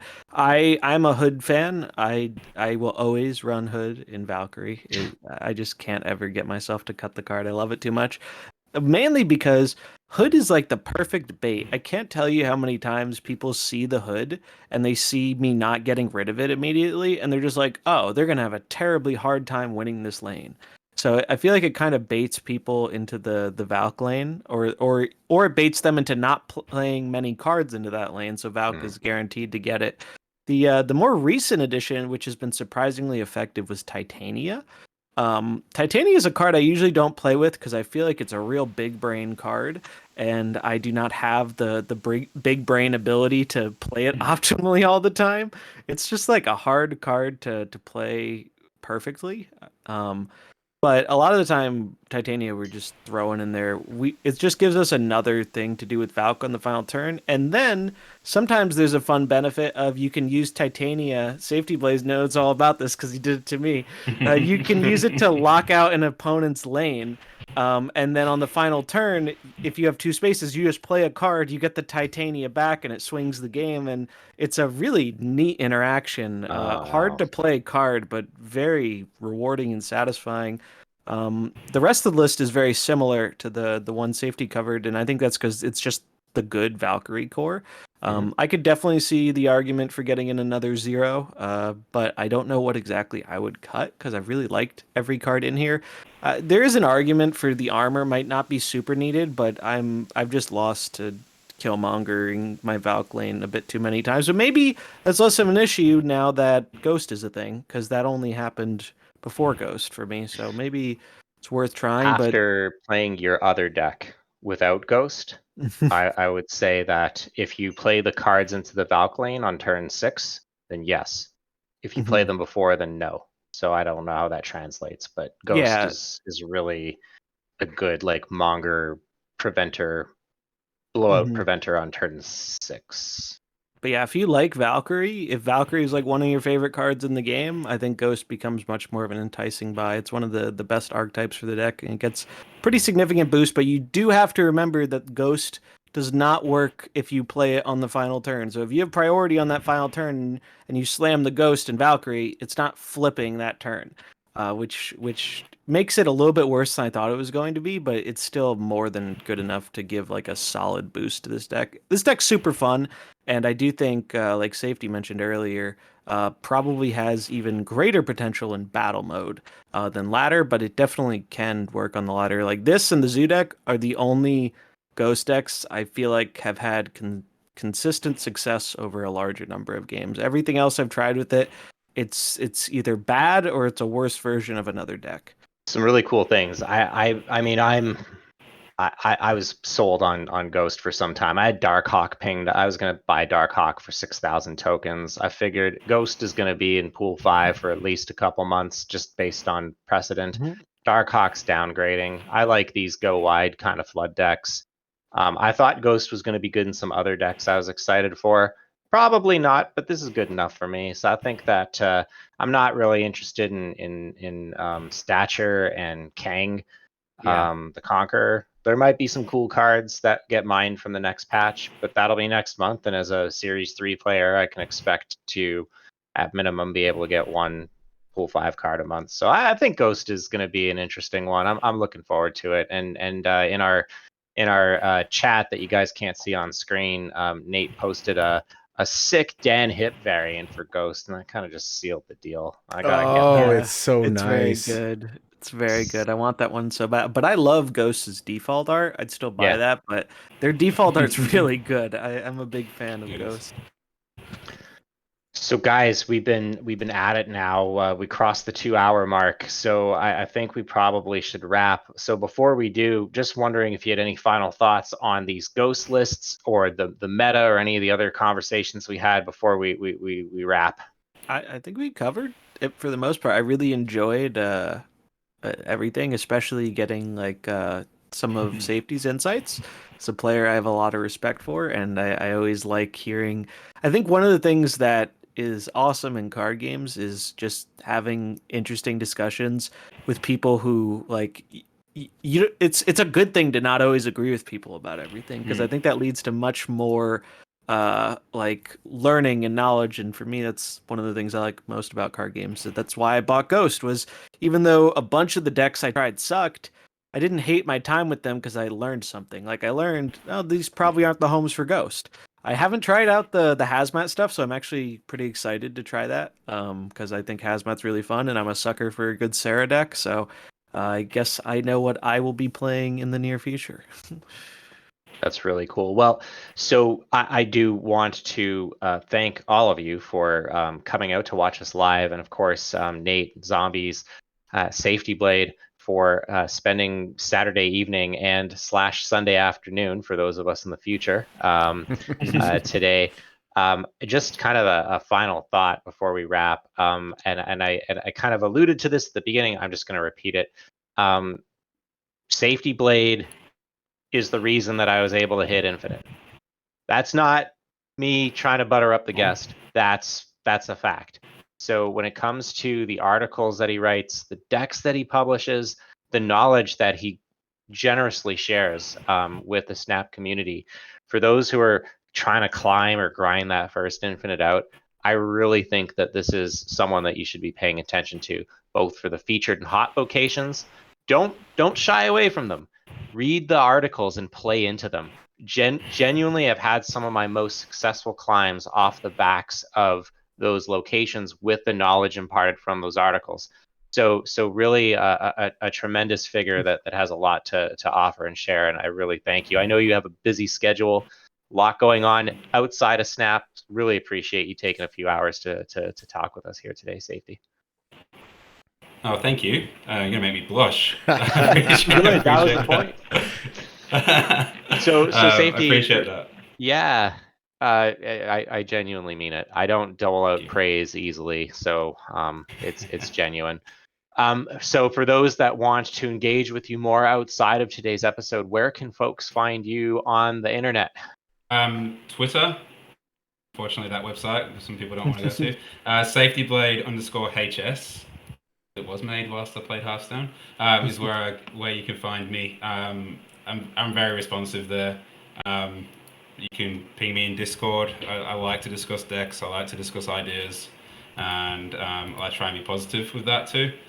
And also Marvel Snap Zone. I contribute there a couple of times a week for the locations, and when I have a deck, the one I've recently posted, which I want to write more about because I think there's something to learn about, I like to write more of a guide then.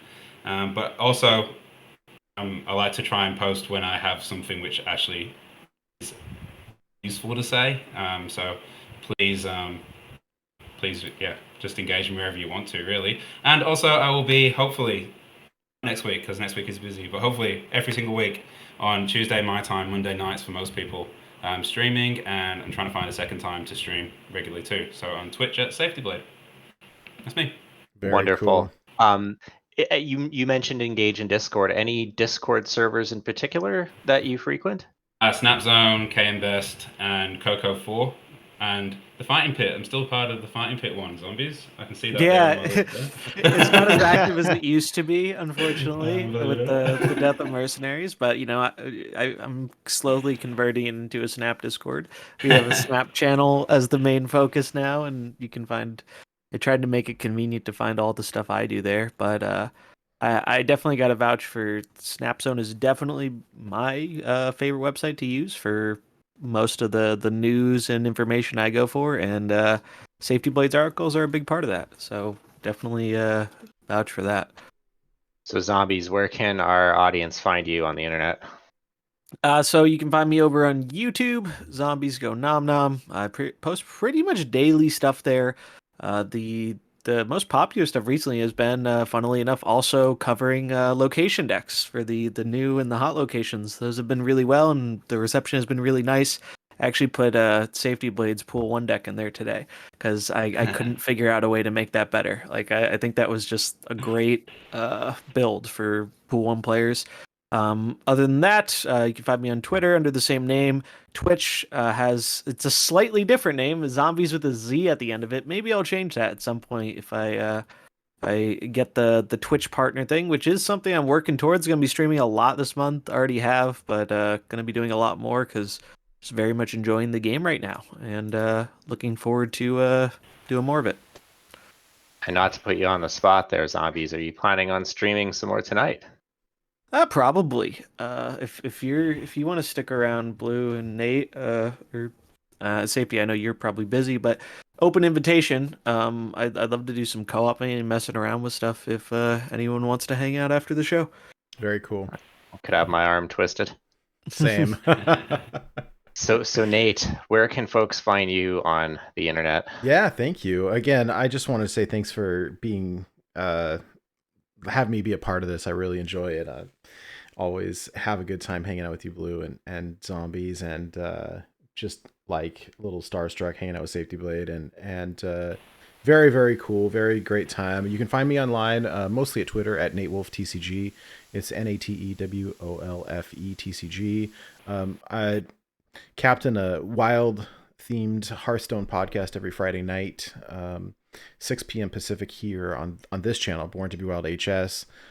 Still playing a lot of Hearthstone in addition to Snap, and quite active on Discord as well. We do have a Wild Hearthstone Discord, the Born to Be Wild one. I'll put it in the chat here, but it does have a fairly active Snap section as well that I frequent. So it does, and big shout out to Pigpen as well, who is one of our good friends on there that is super active in Snap, who posts a ton of stuff on there, and is quite prolific at Snap as well. So anyways, yeah, if anyone wants to hang out, Twitter, Discord, every Friday night here on Twitch. Yeah. Blue, what about you? Where can people find you? Twitter, the bad website, BLUTRANE on Twitter. I'm also active on Discord, the same Discords that Safety mentioned, KM Best, Snap Zone, Born to Be Wild. Can be found there. I'm in a few others, but always can message me on Discord if Twitter is not your thing. And yeah, I also can be found here on most Friday nights as a spectator or sometimes on again, off again guest when there's no Canadian on the show, because Born to Be Wild requires a Canadian to always be present. I don't make up the rules, I just follow them. But a wonderful sister podcast, and Nate, to your point, I wouldn't want to do this with anyone else. So appreciate you putting all this all together, all the wonderful graphics that you guys see live or on YouTube.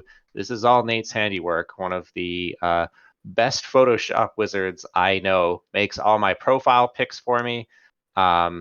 Just really, really good at producing and creating content. And if you're wondering why tonight's episode was so much smoother than the previous 4, that's because Nate has finally settled into his new place and is running OBS instead of me.